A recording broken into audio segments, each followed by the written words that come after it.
যারা জয়েন করছো তোমরা অ্যাটেন্ডেন্সটা দিয়ে দাও, সবাই কমেন্টে নিজের নামটা কমেন্ট করে অ্যাটেন্ডেন্সটা দিয়ে দাও।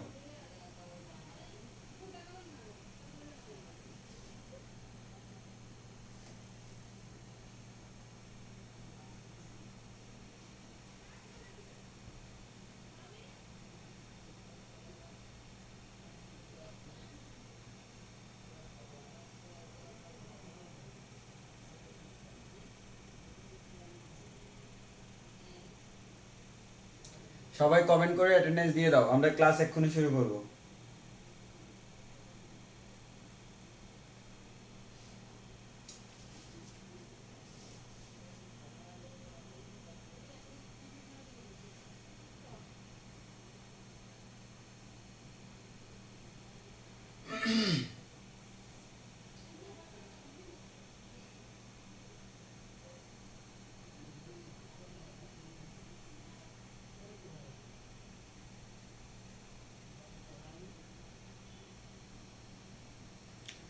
যারা ক্লাস করতেছো সবাই অ্যাটেন্ডেন্সটা দিয়ে দাও, নিজের নামটা কমেন্ট করলে অ্যাটেন্ডেন্স হিসেবে কাউন্ট করা হবে।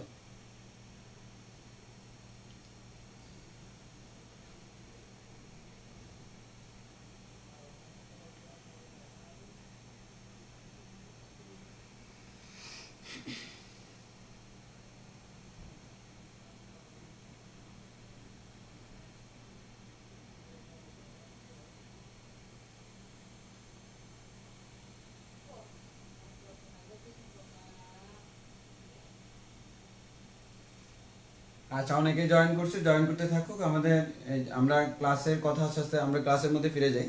তো আমার তোমরা যারা যারা নাম কমেন্ট করছো কমেন্ট কমেন্ট করতেই থাকো। যারা ক্লাস করবা যে ক্লাসের সময় আমাদের অ্যাটেন্ডেন্সটা দিয়ে দিও, তাহলে আমি পরে অ্যাড করে নিব। আর শীঘ্রই আমি গ্রুপে অ্যাটেন্ডেন্স শিট বানাবো, অর্থাৎ তোমরা নিজেরাই দেখতে পাবা যে আমি একটা এক্সেল শিট দিয়ে দিব। ওই শিটটা তোমরা গ্রুপে ঢুকে ভিজিট করতে পারবা। যে যে ক্লাসটা করছো, যে যে ক্লাসটা করো নাই, সেটা আমার ওই শিটের মধ্যেই থাকবে। শিটের মধ্যে তুমি নিজেই ঢুকলে দেখতে পারবা তুমি কোন ক্লাস করছো, তুমি কোন ক্লাস করো নাই। দ্যাট মিনস একটা অ্যাটেন্ডেন্সের খাতা বলবো না, একটা শিট। ওই শিটটা আমার গ্রুপেই থাকবে। ওইটা আমি হচ্ছে যারা ক্লাস করছে তাদেরকে আমি প্রেজেন্ট দিব, আর যারা ক্লাস করে নাই তাদেরকে অ্যাবসেন্ট হিসেবে রাখবো। তো এক্ষেত্রে কয়েকটা কথা আছে। আমি প্রথম তোমাদেরকে একটা কথা বলবো, সেটা হচ্ছে আমাদের কিন্তু অলরেডি 5টা ক্লাস শেষ এবং আজকে হচ্ছে আমাদের 6 নাম্বার ক্লাস। কেউ যদি আমাদের আগের 5টা ক্লাস করে না থাকে, তাহলে তার আজকে 6 নাম্বার ক্লাসটা করাটা বোকামি হবে। তো সেক্ষেত্রে আমি সাজেস্ট করব আগের 5টা ক্লাস করে দেন এই ক্লাসটা করো। তো যদি কেউ আগের 5টা ক্লাস করে না থাকো, তাকে আমি সাজেস্ট করবো এখন ক্লাস না করে পরে এই যে পরে আমার থেকে লিঙ্ক নিয়ে আমার সাথে কথা বলে ক্লাস ক্লাস করে নিও। তো সেক্ষেত্রে আমি একটা কথা বলি, সেটা হচ্ছে তোমাদের ক্লাসগুলো করার স্টাইল হতে হবে এরকম: 1 number class, 2 number class, 3 number, মানে সিরিয়ালি তোমাকে যাইতে হবে। এবং 1 থেকে 4 নাম্বার এই 4টা ক্লাস কিন্তু অলরেডি আমার ইউটিউবে আপলোড করা আছে। দেন অর্থাৎ যারা 1 থেকে 4 নাম্বার করে তারা ওইখান থেকে সিরিয়ালি করতে পারতেছে।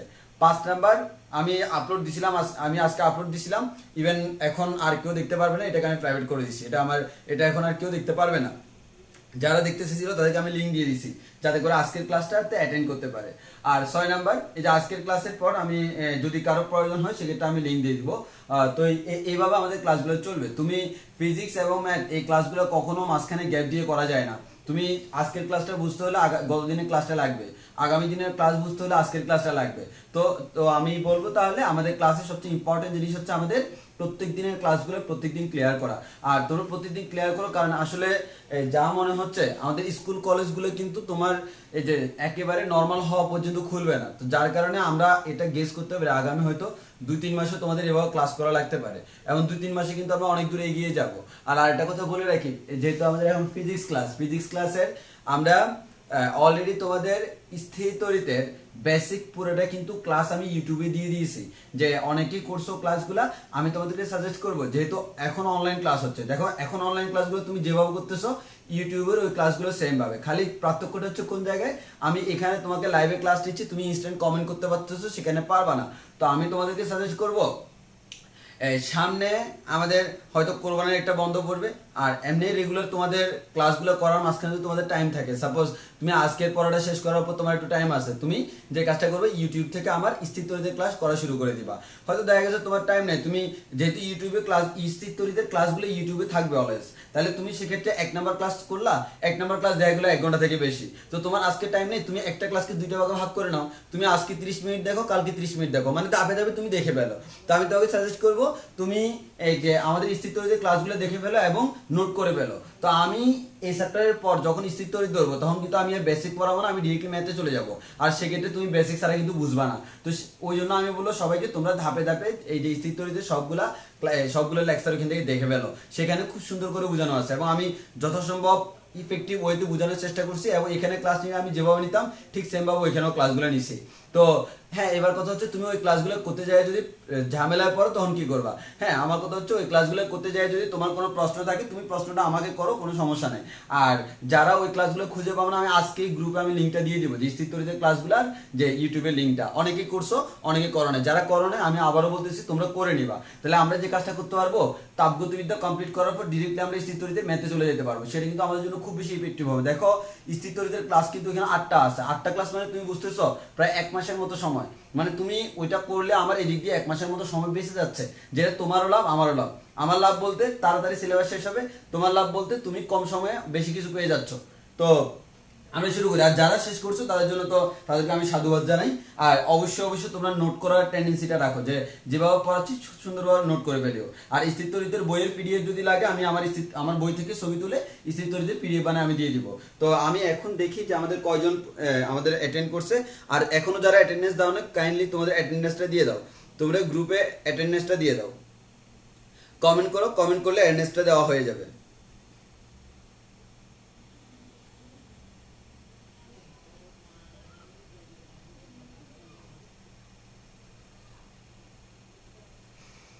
ওকে, তাহলে আমরা আজকের ক্লাস শুরু করি। আমাদের গত ক্লাস পর্যন্ত আমরা তাপগতিবিদ্যার প্রথম সূত্রের মধ্যে ছিলাম।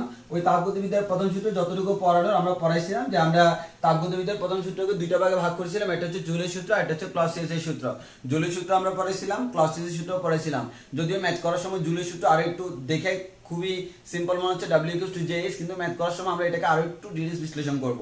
আর এরপরে ক্লসিয়াসের সূত্র পড়ছি, ক্লসিয়াসের সূত্র দিয়ে আমরা হয়তো আজকে ম্যাথ করব, আর না আমরা ম্যাথ করব না, হোমওয়ার্ক দিয়েছি, কারণ ক্লসিয়াসের সূত্রটা খুবই ইজি এবং এটা দিয়ে তোমাদের হোমওয়ার্ক না দিলে এটা আসলে কষ্টকর। আমি গতদিনই দেওয়া উচিত ছিল, আমার মনে ছিল না। তো তোমরা যে কাজটা করবা, তপন স্যারের বইতে গেলে তুমি দেখবা আমাদের কিন্তু তপন স্যারের বইয়ের 1.1 থার্মোমিটার এটা শেষ, দেন হচ্ছে 1.2 স্থির বিন্দু শেষ, 1.3 আমাদের কনভার্সন এটাও শেষ, 1.4 কনভার্সন এটাও শেষ, 1.5 ত্রুটিপূর্ণ থার্মোমিটার এটাও শেষ। এরপর হচ্ছে আমাদের 1.6, এই 1.6 একটু খেয়াল করো, আমাদের এই 1.6 হচ্ছে তুমি আজকের ক্লাসের পর পারবা, মানে আজকের ক্লাসের আগে তুমি পারবা না, যে এখানে কিছু জিনিস হচ্ছে আমাদের আজকে পড়াবো, যার কারণে তুমি আজকের ক্লাসের পর এটা ইজিলি সলভ করতে পারবা, পড়লেই বুঝবা, না বুঝলে আমাকে নেক্সট ক্লাসে বলে দিবা। এরপর হচ্ছে 1.6 এটাও সিমিলার, আজকের ক্লাসের পর পারবা। তাহলে আমি হোমওয়ার্ক দিয়ে রাখি, হোমওয়ার্ক কত 1.6 1.7, তাহলে আমার হিসাব অনুযায়ী 1.5 পর্যন্ত আগে করানো হয়েছে, 1.6 1.7 হোমওয়ার্ক লিখে রাখো। তপন স্যারের বইয়ে 1.6 এই যে গাণিতিক উদাহরণ 1.6 1.7 এই দুটো হোমওয়ার্ক থাকবে। এবার আসি আমরা আজকের টপিকস। তো আমরা গত ক্লাসে কিন্তু তোমাদেরকে প্রথম সূত্রটা কমপ্লিট করাইছিলাম, এবং সাথে আমরা এই যে প্রথম সূত্রের যে তাৎপর্য, এই তাৎপর্যটা আমি এই যে আমার এখানে নোট করে দিছিলাম, এই নোটটা দেখে তোমাকে তাৎপর্যটা পড়ে নিতে হবে।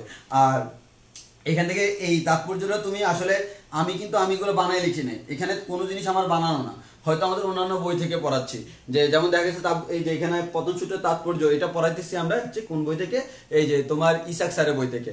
আবার হচ্ছে তোমার আজকে অনেক কিছু পড়াবো আমাদের গিয়াস স্যারের বই থেকে, তারপর হচ্ছে অক্ষরপত্র বই থেকে, তারপর হচ্ছে লেকচার পাবলিকেশনের বই থেকে, মানে মোটামুটি এগুলো সবগুলো আমার পড়া আছে। তো পড়া থাকার কারণে কোনটা কোন বইতে আমার খুব ভালো করে জানা আছে। তো যেমন আজকে আমরা শুরু করবো এই যে এই টপিকটা দিয়ে, এই এখন যে টপিকটা একটু পরে পড়াবো, এই টপিকটা আবার আমাদের ইসাক স্যারের পুরাতন বইতে আছে কিন্তু নতুন বইতে নাই, মানে তোমরা যেটা পড়বা ওই বইতে নাই, কিন্তু অনেক আগে 2015 সালের আগের বইতে কিন্তু এগুলো আছে। তো আমি সেখান থেকে ইয়া করে নিয়েছি, আবার এগুলো কিন্তু এখন ইমিডিয়েটলি আবার লেকচার পাবলিকেশনের বইতে অ্যাড করছে। তো তোমার বইগুলো মনে রাখা দরকার নেই, তোমার কাজ হচ্ছে আমি পড়াচ্ছি তুমি পড়ো, তপন স্যারের বইয়ের বাইরে যা আছে সেগুলো আমি লিখে দিচ্ছি, তো তোমার ওগুলো নিয়ে মাথা ব্যথা করতে হবে না। সব বই পড়ার দায়িত্ব আমার, আর তোমাকে সব বইয়ের যে বেসিকগুলা সবগুলো আমার ক্লাস করে নেওয়ার দায়িত্ব তোমার। তো আমি তাহলে শুরু করি। আচ্ছা, তাহলে আমাদের অলরেডি আমরা বলতে পারি যে আমাদের তাপগতিবিদ্যার প্রথম সূত্র শেষ। এরপর আমরা একটু সামনের দিকে আগাবো। তো আমরা আজকে দেখব তাপগতিবিদ্যার প্রথম সূত্রের জন্য বিভিন্ন রূপ। তার আগে আমরা বলে রাখি তাপগতিবিদ্যার প্রথম সূত্রে আমাদের ছিল কি ডিকিউ সমান ডিইউ প্লাস ডিডব্লিউ। এটা ছিল আমার তাপগতিবিদ্যার প্রথম সূত্র, এবং আজকে আমরা মেইনলি কাজ করব এই ডিডব্লিউ নিয়ে, অর্থাৎ কৃত কাজ নিয়ে আমরা আজকে কাজ করব। তাপগতিবিদ্যার প্রথম সূত্র থেকে আমরা যেটা নিয়ে আজকে সবচেয়ে বেশি আলোচনা করব সেটা হচ্ছে কি কৃত কাজ। এবার আমরা একটু খেয়াল করি এই কৃত কাজের ফর্মুলা আমরা আজকে ডিফাইন করব। ওই ডিফাইন করার আগে আমরা আসি যে আমাদের কাজ হচ্ছে আমরা কৃত কাজের একটা প্রমাণ করব, যে আমাদের একটা পিস্টনের মধ্যে কৃত কাজ আমরা কিভাবে নির্ণয় করি সেই জিনিসটা আমরা দেখব। তাহলে তোমরা একটু বেসিকটা বোঝার ট্রাই করো। আমার কাছে এখানে সাপোজ এটা হচ্ছে আমার একটা পিস্টন, তো সরি এটা সিলিন্ডার, তাহলে এটা হচ্ছে আমার একটা ইঞ্জিনের সিলিন্ডার। আমি একবার প্রথম ক্লাসে বলছি ইঞ্জিনের সিলিন্ডার মিনস আমাদের এটা হচ্ছে ওই যে আমার ইনজেকশনের মতো। হ্যাঁ, ইনজেকশন আমাদের ইনজেকশনের সিরিজগুলো যেরকম আমাদের এই যে গোল জিনিসটা উপরে নিচে মুভমেন্ট করে আমাদের ফাঁকা অংশটার মধ্যে, ওইটার মতোই মানে জিনিসটা হচ্ছে এমন। এটা হচ্ছে ইঞ্জিনের সিলিন্ডার, এটা হচ্ছে পিস্টনটা এখানে মুভ করতেছে উপরে নিচে। তো আমি তো এখান থেকে দেখে এরকম গোল আঁকা সম্ভব না, তো আমি এখান থেকে এভাবে আঁকতেছি। আর এটা হচ্ছে আমার পিস্টনটা, সরি এটা হচ্ছে আমার এই যে পিস্টনটা, যে পিস্টনটাকে আমরা মুভমেন্ট করতে পারি। তাহলে একটু খেয়াল করে দেখো, এটা হচ্ছে আমার সেই পিস্টনটা। আমি যদি থ্রি ডাইমেনশনালি দেখি এটা আসলে দেখতে এরকম, যে আমার এটা দেখতে আসলে এরকম, সেটা হচ্ছে এই যে এটা হচ্ছে এরকম গোল, এটা হচ্ছে আমার এরকম গোল, আর এখানে যে পিস্টনটা তুমি দেখতেছো এই পিস্টনটা আমার এরকম গোল। এই যে আমি যদি থ্রি ডাইমেনশনাল দেখাই, আমি ফিগার আঁকা একটু কাঁচা, যদি ফিজিক্সের টিচারদের ফিগার আঁকার হাতটা একটু ভালো হইতে হয় ফিজিক্স এবং বায়োলজি, তো আমার একটু কাঁচা হলে সমস্যা নেই, অন্তত বোঝানোর জন্য মনে হয় না এর থেকে বেশি প্রয়োজন আছে।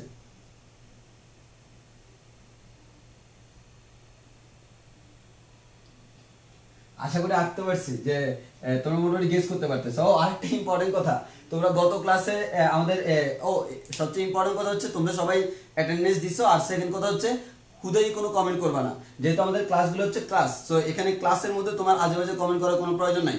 আমি কমেন্ট করব শুধুমাত্র আমার অ্যাটেন্ডেন্সটা দিব, আর প্লাস হচ্ছে আমরা যে কাজটা করব সেটা হচ্ছে কোনো প্রশ্ন থাকলে প্রশ্নটা করব। ও সরি,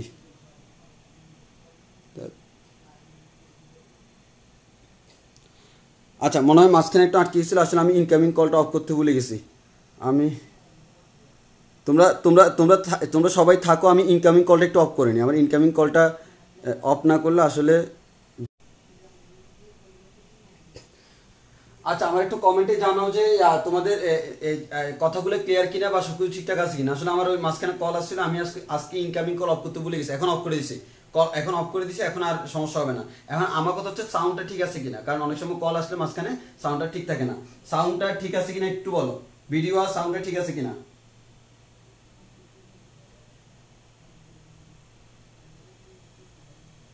ওকে, তাহলে ক্লিয়ার, তাহলে আর কেউ কমেন্ট করার দরকার নাই। আমার আসলে মাঝখানে কল এসে ঝামেলা হয়ে গেছে, আমি ইনকামিং কল অফ করতেই ভুলে গেছিলাম একটু। ওকে, আমার 4G আছে। আচ্ছা, তাহলে আমি আশা করি তোমাদের চিত্রটা আঁকতে পারছি, যে আমার চিত্রটা হচ্ছে দেখতে, দিস ইজ আওয়ার সিলিন্ডার, এটা হচ্ছে আমার একটা সিলিন্ডারের মধ্যে একটা পিস্টন থাকে, এই পিস্টনটা হচ্ছে আমার কি করতেছে, এটা মুভমেন্ট করে। হ্যাঁ, এখন আসো আমি জাস্ট এটাকে সামনে থেকে দেখতে কেমন মনে হয়, যে মানে একবারে সামনে থেকে দেখতে আমি জাস্ট এরকম দেখি, আমি সেই জিনিসটা আঁকতেছি। আসলে বেশি কমপ্লেক্স করতে গেলে আমাদের বোঝানোতে সমস্যা হয়ে যাবে, ওই কারণে আমরা এটাকে ইজিলি এভাবে আঁকতেছি, অর্থাৎ ঠিক এই জিনিসটা তাকে আমরা এভাবে আঁকতেছি আমাদের সুবিধার্থে। তো আমাদের এই সিলিন্ডারের ভিতরে আমাদের যে বস্তুগুলো আছে, এখানে একটা গ্যাস আছে, এখানে কি আছে, গ্যাস আছে। এই গ্যাসটাকে আমরা অনেক সময় আরেকটা নাম বলে ডাকি, তার নাম হচ্ছে কার্যনির্বাহক বস্তু। আমরা পরে আবার আলোচনা করবো এটা নিয়ে। এটার আমরা আরেকটা নাম হচ্ছে কার্যনির্বাহক বস্তু। তো এটা হচ্ছে আমরা মেইনলি সিলিন্ডারের ভিতরে যে গ্যাসগুলো থাকে বা এখানে যেগুলো থাকে এগুলোকে আমরা বলি কার্যনির্বাহক বস্তু। তো এখন একটু খেয়াল করে দেখি, এই যে আমার সিলিন্ডারটা, এখন আমি যে কাজটা করব, এখানে আমি একটা ওয়ার্ক ডান বের করব, যে আমার পিস্টনটা প্রাথমিক অবস্থায় ছিল আমার কোথায়, এই যে এই অবস্থানে প্রাথমিক অবস্থায় ছিল। এখন আমি যে কাজটা করলাম, এখন আমি যে কাজটা করবো একটু ভালো করে খেয়াল করো। এখন আমি এখানে আগুন জ্বালিয়ে দিব, তাহলে আমি আগুন জ্বালিয়ে দিলাম নিচে, তাহলে আমি নিচে আগুন জ্বালিয়ে দিলাম। তাহলে একটু খেয়াল করো, নিচে যদি আমি আগুন জ্বালিয়ে দিই কি হবে, আমি আগুন জ্বালাইলাম, আগুন থেকে তাপ বের হবে, তাপ দিয়ে এটা উত্তপ্ত হবে, উত্তপ্ত হওয়ার কারণে গ্যাসগুলো প্রসারিত হবে। তাহলে একটু খেয়াল করে দেখো, আমি দিলাম তাপ, সে আমাদের হয়ে যাবে উত্তাপ। তাহলে খেয়াল করো, আমি দিলাম তাপ দেওয়ার কারণে গ্যাসগুলো কি হবে, ওই আমি একবার গোড়া থেকে বলি, তাপ দেওয়ার কারণে গ্যাসগুলো তাপগুলো গ্রহণ করবে, তাপ গ্রহণ করে তার গতিশক্তি বাড়বে, গতিশক্তি বাড়লে দেখো এই সব সিম্পল, তুমি ফিজিক্যালি দেখো না, হ্যাঁ, যেহেতু আরেকটা ইম্পর্টেন্ট কথা, ভিডিওগুলো কেউ ডাউনলোড করবা না, কারণ এগুলো ঝামেলা আছে। তো আমার কথা হচ্ছে তুমি বারবার দেখো, তোমার আমি বারবার দেখতে দিব, বাট কোথাও ডাউনলোড করতে পারবা না। তাহলে একটু খেয়াল করো, আমি মনে করো আগুন দিচ্ছি, তাহলে আগুন দিলাম প্রাথমিক অবস্থায়, এরপর দেখো কি হয়, মানে কণাগুলা, মনে করো আমি একটা কণা, তাহলে কণাটা কি হয়, বুঝছো তো? এর মানে তাপ দিলে আস্তে আস্তে তাপ গ্রহণ করে করে তার ছুটোছুটি বেড়ে যায়, আর ছুটোছুটি যত বাড়বে ধাক্কা ধাক্কি তত বাড়বে, আর যত বেশি ধাক্কা ধাক্কি তত বেশি আমাদের কি হবে, সেখানে আমাদের প্রসারিত হবে। আসলে গ্যাসগুলোর কণাগুলা ধাক্কা ধাক্কি করতে করতে করতে করতে আসলে প্রসারিত হয়ে যায়। এবার আসো, গ্যাসের সিলিন্ডারটা আমার এমন ভাবে তৈরি, এটা কিন্তু চারদিকে প্রসারিত হতে পারে না, কিন্তু আবার পিস্টন এটা এমন যে পিস্টনটা চাইলে এটাকে ধাক্কা দিয়ে উপরে তোলা যায়, ধাক্কা দিয়ে নিচে নামানো যায়। তাহলে বলো, আমার এটা প্রসারিত হয়ে আয়তন বেড়ে গেল, গ্যাসের এখানে ভিতরের গুলা, এটা কি ডানে বামে যাইতে পারবে? পারবে না। সামনে পিছনে যাইতে পারবে না, নিচে তাও যেতে পারবে না। কোন দিকে ধাক্কা দিবে?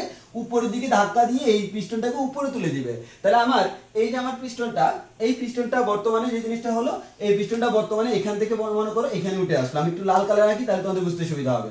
পিস্টনটা আমার এখানে উঠে আসলো, তাহলে আগে পিস্টনটা যেখানে ছিল সেখান থেকে এখানে উঠে আসলো, অথবা আমরা এখানে দেখাইলে আমার পিস্টনটা আমাদের এখানে উঠে আসলো। আমাদের যে পিস্টনটা, ওই পিস্টনটা এখানে এসে এখানে উঠে আসলো। তাহলে আমাদের এই যে এই অংশ, এটা হচ্ছে আমার পিস্টনটা উঠে আসলো, এটা হচ্ছে আমার নতুন নতুন জায়গাটা। তাহলে আমরা বুঝতে পারতেছি পিস্টনটা আগে এখানে ছিল, তার থেকে একটু উপরে উঠলো। তাহলে কেন উপরে উঠলো? কারণ আমি এখানে এখানে যে কাজটা করছি সেটা হচ্ছে এখানে আমি গ্যাসগুলোকে প্রসারিত করলাম। তাহলে আমি এখান থেকে একটা কথা বলতে পারি, আমি এখানে এই অবস্থানে থাকার কারণে তার ভলিউমটাকে আমি দিলাম V1, অর্থাৎ আমার এখানে গ্যাস যে আছে এটাকে আমি নাম দিলাম ভলিউম V1। তাহলে এই V1 মানে কি? এই V1 মানে হচ্ছে নিচ থেকে শুরু করে এই পরিমাণ গ্যাসের আয়তন ছিল, আর এরপরে এখানে আসার পরে আয়তনটা V2। এই V2 মানে কি? এই V2 মানে হচ্ছে আমার সিলিন্ডারের মধ্যে বর্তমান আয়তন এত। সাপোজ আমার এই সিলিন্ডারে এখানে আয়তন ছিল আগে মনে করো 10 মিটার কিউব, আর এটা প্রসারিত হয়ে বর্তমানে হয়ে গেছে মনে করো 12 মিটার কিউব। তাহলে বুঝতে পারতেছো আমার এটা হচ্ছে আমাদের V1, এটা হচ্ছে আমাদের V2, এটাতে কনফিউজ হওয়া যাবে না। V1 হচ্ছে কি? প্রাথমিক অবস্থায় সিলিন্ডারের গ্যাসের আয়তন, আর V2 হচ্ছে শেষ অবস্থায় গ্যাসের আয়তন। তাহলে আমি যদি তোমাকে জিজ্ঞেস করি আসলে গ্যাসের আয়তন কতটুকু বাড়লো, তাহলে আমি বলতে পারি গ্যাসের আয়তন বাড়লো এই মাঝখানের এতটুকু। এটা কত? এটাকে আমরা বলতে পারি মাঝখানের এই অংশ হচ্ছে 2 মিটার কিউব। তাহলে আমরা এটা কিভাবে বের করতে পারি? V2 V1। তাহলে আমরা বলতে পারি গ্যাসের আয়তন বৃদ্ধি, ডেল্টা V কত?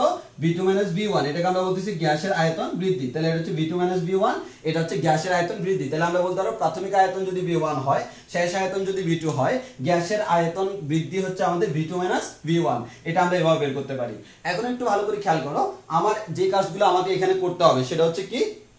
সেটা হচ্ছে আমার এখান থেকে কৃতকাজ বের করতে হবে। কি বের করতে হবে? কৃতকাজ। তো তোমাকে যদি আমি কৃতকাজ বের করতে বলি, তাহলে কৃতকাজটা তুমি কিভাবে বের করবা? তো আমি এখানে একটা কথা বলি, কৃতকাজের ফর্মুলা কি আমরা জানি। কৃতকাজ W হচ্ছে বল ইনটু বলের দিকে সরণ। এখন একটু খেয়াল করো, এখানে বল কোত্থেকে আসবে, সরণ কোত্থেকে আসবে। আসো, এই যে আমার এখানে আসলে এই যে পিস্টনটা উপরের দিকে উঠতেছে কেন? উপরের দিকে নিচে কে ধাক্কা দিচ্ছে? আসলে আমরা তোমরা 9 এই জিনিসটা পড়ছিলাম, কোন একটা পাত্রের যে প্রেসারটা, অথবা আমরা এখানে সিম্পল বলতে পারি গ্যাসের কনসেপ্ট কি, কোন একটা গ্যাস যখন প্রসারিত হয় সে একটা প্রেসার ক্রিয়েট করবে না? এই প্রেসারটা কোথায় দেয়? সে তার চারপাশে প্রত্যেকটা দেওয়ালে এই প্রেসারটা দেয়। তাহলে আমাদের এখানে যে পরিমাণ প্রেসার প্রডিউস হবে ওই প্রেসারটা সে প্রত্যেকটা দেওয়ালে দিবে, কিন্তু কোন দেওয়ালে এটা কাজ করবে না। কাজ করবে কোন দেওয়ালে? এই যে আমার উপরের দেওয়ালে। কেন? অন্যান্য দেওয়ালগুলো এটাকে সহ্য করে থাকবে, অন্যান্য দেওয়ালগুলো কি করবে? এটাকে সহ্য করে ধরে রাখবে, বাট এটা সহ্য করে ধরে রাখতে পারবে না, কারণ এটা লুজ, যার কারণে এটা উপরের দিকে উঠে যাবে। তাহলে আমরা বলতে পারি এই যে আমার সিলিন্ডার, এই সিলিন্ডার প্রেসার আমার এখানেও দিচ্ছে, প্রেসার আমার এখানেও দিচ্ছে, প্রেসার আমাদের এখানেও দিচ্ছে, প্রেসার আমাদের এখানেও দিচ্ছে। তাহলে সে চারদিকে প্রেসার দেয়, পুরা এই যে অংশের প্রত্যেকটা পৃষ্ঠে সে প্রেসার দিচ্ছে, কিন্তু আমার কোন প্রেসারটা কাজে লাগবে? উপরেরটা। এবার তোমরা 9 এই জিনিসটা পড়ছিলা যে প্রেসার আমরা জানি কোন একটা আমাদের প্রেসারের ফর্মুলা কি? P আমরা জানি F/A। এর মানে আমাদের কোন একটা বস্তুর উপর বস্তুর একক ক্ষেত্রফলে যে পরিমাণ বল প্রয়োগ করা হয়। তাহলে আমরা এখান থেকে বলতে পারি কি? F হচ্ছে P × A। এর মানে প্রেসারকে যদি আমি এরিয়া দ্বারা গুণ দিই তাহলে আমি কি পেয়ে যাব? ফোর্সটা পেয়ে যাব, বলটা। আর আমাদের কৃতকাজের জন্য কি লাগবে? বল লাগবে। তাহলে আমাদের দেখো এখানে আমি এই যে পিটা দিচ্ছি, তাহলে আমি এখানে যে প্রেসার দিচ্ছি, প্রেসারটা কোথায় দিচ্ছি? এই যে এটা, এই তলের মধ্যে আমি একটা প্রেসার দিচ্ছি, এটাই আমার কাজে আসবে, অন্যগুলো কাজে আসবে না। তাহলে আমার এই প্রেসারটা এটা কি একটা পয়েন্টে? না, আমার পুরা সবগুলো পয়েন্টের মধ্যে। এর মানে আমাদের যে বুঝতে পারতেছো যে গোল জিনিসটা, আমি একটু বোঝানোর ট্রাই করি, একটু ওয়েট করো।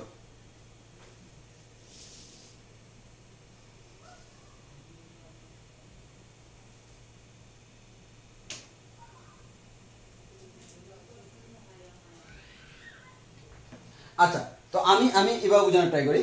না আসলে জিনিসটা হচ্ছে যেমন ধরো আমাদের পিস্টনটা, এই পিস্টন এই যে এই অংশটাকে আমি ধরে নিলাম এই যে এটার সাথে, এই যে এটার সাথে তুমি কম্পেয়ার করো না, হ্যাঁ এটার সাথে কম্পেয়ার করে নাও কোনটা, এই অংশটা। তাহলে খেয়াল করো আমি এই নিচ থেকে প্রেসার দিচ্ছি, দেখো এই প্রেসারটা কিন্তু একটা পয়েন্টে পড়তেছে না, এই পয়েন্টে প্রত্যেকটা পয়েন্টে পড়তেছে, প্রত্যেকটা পয়েন্টে আমার এই প্রেসারটা কাজ করে। তাহলে প্রত্যেকটা পয়েন্টে যদি আমার এই প্রেসারটা কাজ করে, তাহলে এই টোটাল কতটুকু এরিয়ার মধ্যে কাজ করলো তাকে যদি আমি এখানে প্রেসার দ্বারা গুণ দিই, যে পরিমাণ প্রেসার কাজ করতেছে ইনটু যে এরিয়ার মধ্যে কাজ করতেছে, তাহলে প্রেসারটাকে আমি এরিয়া দ্বারা গুণ দিলে কি পাবো, ফোর্সটা পেয়ে যাবো। তাহলে আমি এই পুরো তলের মধ্যে কি পরিমাণ ফোর্স ক্রিয়েট হয় ওই ফোর্সটা আমি পেয়ে যাব। তাহলে আমি এখান থেকে বলতে পারি আমাদের এখানে এই এরিয়াটাকে গুণ দিতে হবে।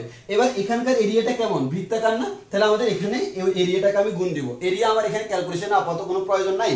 তাহলে আমরা এখান থেকে বলতে পারি কি P equals to F into A, sorry F equals to হচ্ছে P into A। তাহলে একটু খেয়াল করে দেখো W equals to ball into কি, বলের দিকে সরণ। এবার বলো আমার বলটা কোন দিকে, আসলে এই প্রেসারটা যদি উপরের দিকে হয় বলটাও কোন দিকে, উপরের দিকে। তো ফোর্স যদি উপরের দিকে হয় ফোর্স ইনটু ফোর্সের দিকে সরণ, তাহলে তার যে এখানে সরণটা হলো এই সরণটাকে নাম দিলাম ডেল্টা এক্স। কতটুকু পরিমাণ সরণ হলো, ডেল্টা এক্স। তাহলে আমি এটাকে বললাম আমাদের কি তো কাজ, F ডেল্টা এক্স। এই F ডেল্টা এক্স পরিমাণ সরণ হলো, এটাকে আমরা বলতেছি ডেল্টা ডব্লিউ। কারণ আমি সরণটা ডেল্টা এক্স দিচ্ছি কারণ প্রাথমিক অবস্থায় সরণ এতটুকু, প্রাথমিক অবস্থায় দূরত্ব এতটুকু, শেষ অবস্থায় এতটুকু, একটা থেকে আরেকটা বিয়োগ করলে সরণটা পাচ্ছি, মানে আমি পার্থক্যটা দেখতেছি এই বলের কারণে কতটুকু পার্থক্য হলো। তাহলে আমি F ডেল্টা এক্স বলতে পারি। তাহলে আমি এখান থেকে বলতে পারি delta W equals to F মানে হচ্ছে P into A delta x. এবার একটু খেয়াল করে দেখো ডেল্টা ডব্লিউ ইকুয়ালস টু, আচ্ছা তোমরাই বলো A ডেল্টা এক্স, এ মানে কি এরিয়া, কার এরিয়া, এই জিনিসটার এরিয়া। এই এরিয়াটাকে যদি আমি, এই এরিয়া মানে হচ্ছে এই যে এটা, এই পুরা স্লাইডটার এরিয়া হচ্ছে A, তাকে যদি আমি ডেল্টা এক্স এই হাইট দ্বারা গুণ করি তাহলে এই মাঝখানের অংশটুকুর ভলিউম পাওয়া যাবে না। তাহলে আমি কি বলতে পারি, এই যে এরিয়া দ্বারা যদি আমি ডেল্টা এক্স কে গুণ করি তাহলে আসবে না, আমি মাঝখানের পুরো এরিয়াটা আয়তনটা পেয়ে যাচ্ছি, পুরো ভলিউম, কারণ ক্ষেত্রফল ইনটু উচ্চতা সমান কি আয়তন। তাহলে আমি এটাকে বলতে পারি P ডেল্টা B। তাহলে আমরা ফর্মুলা পেয়ে গেছি ডেল্টা W ইকুয়ালস টু কি, P ডেল্টা B। আবার এখান থেকে বলতে পারি delta W equals two, sorry যদি আমি ক্যালকুলেশনের মাধ্যমে করি, মানে আমরা তো জানি ডেল্টা বি মানে কি আয়তনের পার্থক্য, তো আমরা পার্থক্যটা যদি ক্ষুদ্রাতি ক্ষুদ্র হয় তখন বলতে পারবো কৃতকাষ্ঠ ক্ষুদ্রাতি ক্ষুদ্র DW ইকুয়ালস টু PdV, এভাবে আমরা বলতে পারি। তো আমার এখানে তো প্রেসার কনস্ট্যান্ট, সাধারণত প্রেসার কনস্ট্যান্ট থাকে, ভলিউমটা চেঞ্জ হয়। যদি কখনো আমার প্রেসার কনস্ট্যান্ট না থাকে মানে প্রেসারটাও চেঞ্জ হয়, তখন আমরা বলতে পারবো DW সমান কি বলতে পারবো, dP/dV। তাহলে এটা বলতে পারবো প্রেসার এবং ভলিউম দুটোই চেঞ্জ হচ্ছে। আর যদি ভলিউম চেঞ্জ না হয় শুধু প্রেসার চেঞ্জ হয় তখন বলতে পারবো DW সমান dP/V। আর বর্তমানে আমার কি হচ্ছে, প্রেসারটা সেম আছে আর ভলিউমটা চেঞ্জ হচ্ছে, তাহলে DW ইকুয়াল টু বলতে পারি PdV। এটা হচ্ছে আমার মেইন ফর্মুলা। এবং এখানে dV মানে কি আয়তনের পার্থক্য, আয়তনের পার্থক্য কত বলতো, V2 - V1। তাহলে আমরা এখান থেকে বলতে পারি DW সমান P * V2 - V1। এবং এখানে তুমি dP সমান বলতে পারো P2 - P1, প্রেসার প্রাথমিক, প্রেসার শেষ মাইনাস প্রেসার আদি। তাহলে আমাদের এটা একটা নতুন ফর্মুলা পেয়ে গেলাম, DW সমান হচ্ছে PdV। তাহলে আমরা গত দিনের যে ফর্মুলাটা সেটা হচ্ছে আমার কি ছিল, dQ সমান du প্লাস dw। আজকে কি লিখতে পারি, dQ সমান du প্লাস PdV। চাইলে আমরা এভাবে লিখতে পারি dQ সমান dw du plus P into V2 - V1। আমরা এখানকার যে কোনোটা আমরা অ্যাপ্লাই করতে পারবো। তাহলে আমরা আজকে একটা জিনিস শিখে গেলাম, সেটা হচ্ছে কি প্রেসার এবং ভলিউমের পার্থক্য। মেইনলি হচ্ছে আমার আসলে এই যে এই জিনিসটা আর এই জিনিসটা খুবই রেয়ার কেস, তো আমার মেইনলি হয় এটা। তাহলে আমরা বলতে পারবো প্রেসারকে ভলিউমের পার্থক্য দিয়ে, প্রেসারকে আয়তনের পার্থক্য দিয়ে, বা আয়তন বৃদ্ধি বা আয়তন হ্রাস, কারণ সবসময় তো আয়তন বৃদ্ধি পাবে না, আয়তন হ্রাসও পাইতে পারে। তো আয়তন বৃদ্ধি বা আয়তন হ্রাস দিয়ে যদি আমরা গুণ দিই তাহলে আমি কি পাবো, কৃতকাজটা পেয়ে যাব। তাহলে আমরা বলতে পারি কৃতকাজ সমান হচ্ছে আমাদের প্রেসার ইনটু আয়তনের পার্থক্য।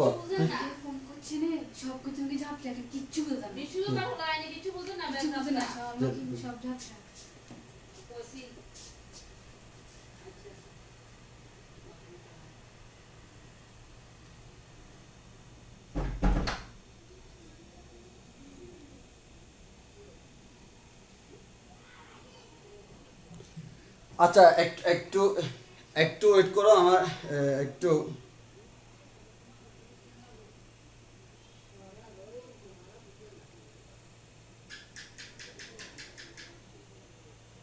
আমার এয়ারটা কি ঝাপসা হচ্ছে।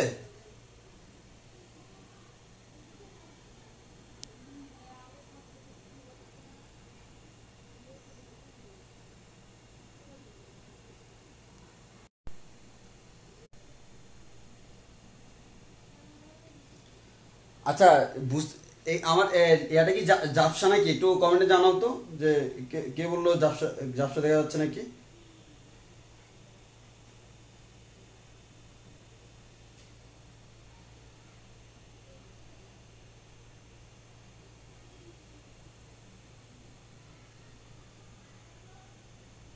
কমেন্টে একটু জানাও তো যে দেখতে প্রবলেম হচ্ছে কিনা।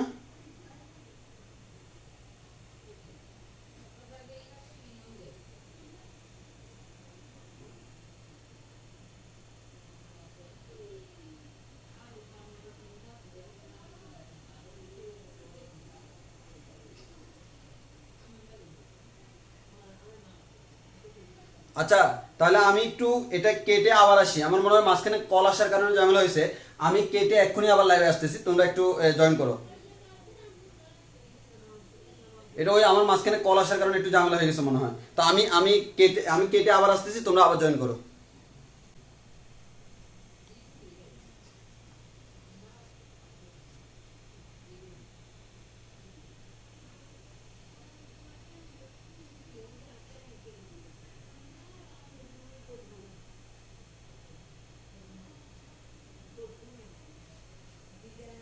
এবার সবকিছু ঠিক আছে কিনা আমরা জানাও তো একটু। সবকিছু ঠিক আছে কিনা সবাই কেউ একটু জানাও আমাকে।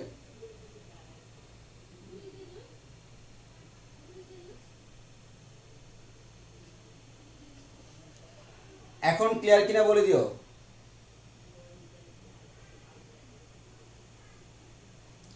এখন তো আশা করি সবকিছু ক্লিয়ার আছে, আসলে মাঝখানে কল আসার কারণে ঝামেলা হয়ে গেছে।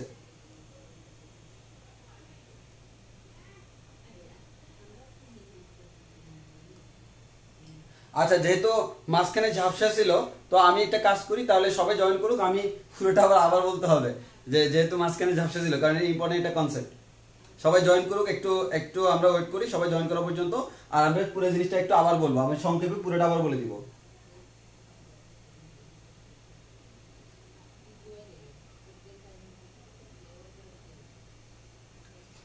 আচ্ছা, তোমাদেরকে আরেকটা কথা বলে দিই। তোমাদের ক্লাসে যদি এরকম আমি তো একবারে এট এ টাইম সবসময় কমেন্ট চেক করা সম্ভব হয় না।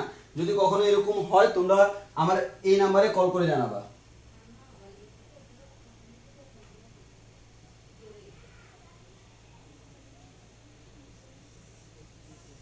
কারণ আমি গ্রামীণ সিম থেকে অনলাইনে আসি, তো যার কারণে আমি এই যে ওই গ্রামীণ সিমটাতে কলগুলো, ইনকামিং কল ব্লক করে রাখি, যার কারণে কল আসবে না। কিন্তু এইটাতে কল দিলে এটা আমার সামনে থাকে, আমার হাতের ফোনে এই সিমটা লাগানো থাকে। যদি কখনো দেখো যে কোনো প্রবলেম, তখন এই নাম্বারে কল দিবে। এই নাম্বারটা সবাই টুকে রাখো, এই নাম্বারটা টুকে রাখি, এই নাম্বারে কল দিয়ে আমার বললে আমি বুঝে যাব, না হয় আবার ঝামেলা।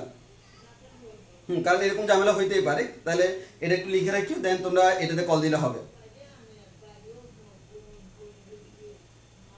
আমি আসলে যে জিনিসটা করতাম, মানে এই কনসেপ্টটা পড়ানোর পর যাইতাম, তা আসলে ভাগ্য ভালো যে মুছি নাই, মুছলে এখন আমার ঝামেলা হয়ে যেত।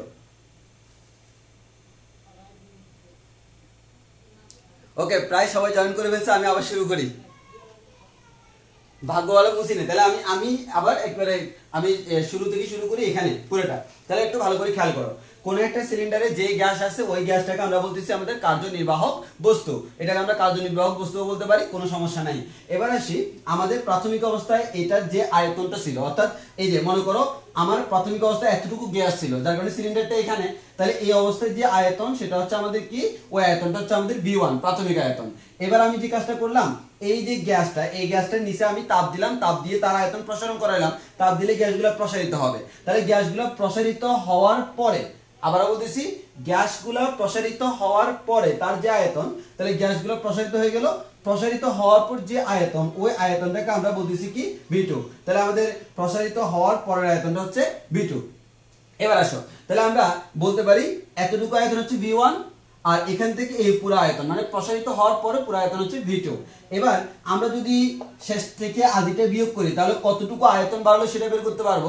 এটাকে আমরা বলছি ডেল্টা V বা আয়তনের পরিবর্তন। এটা হচ্ছে ডেল্টা V বা আয়তনের পরিবর্তন, V2 মাইনাস V1।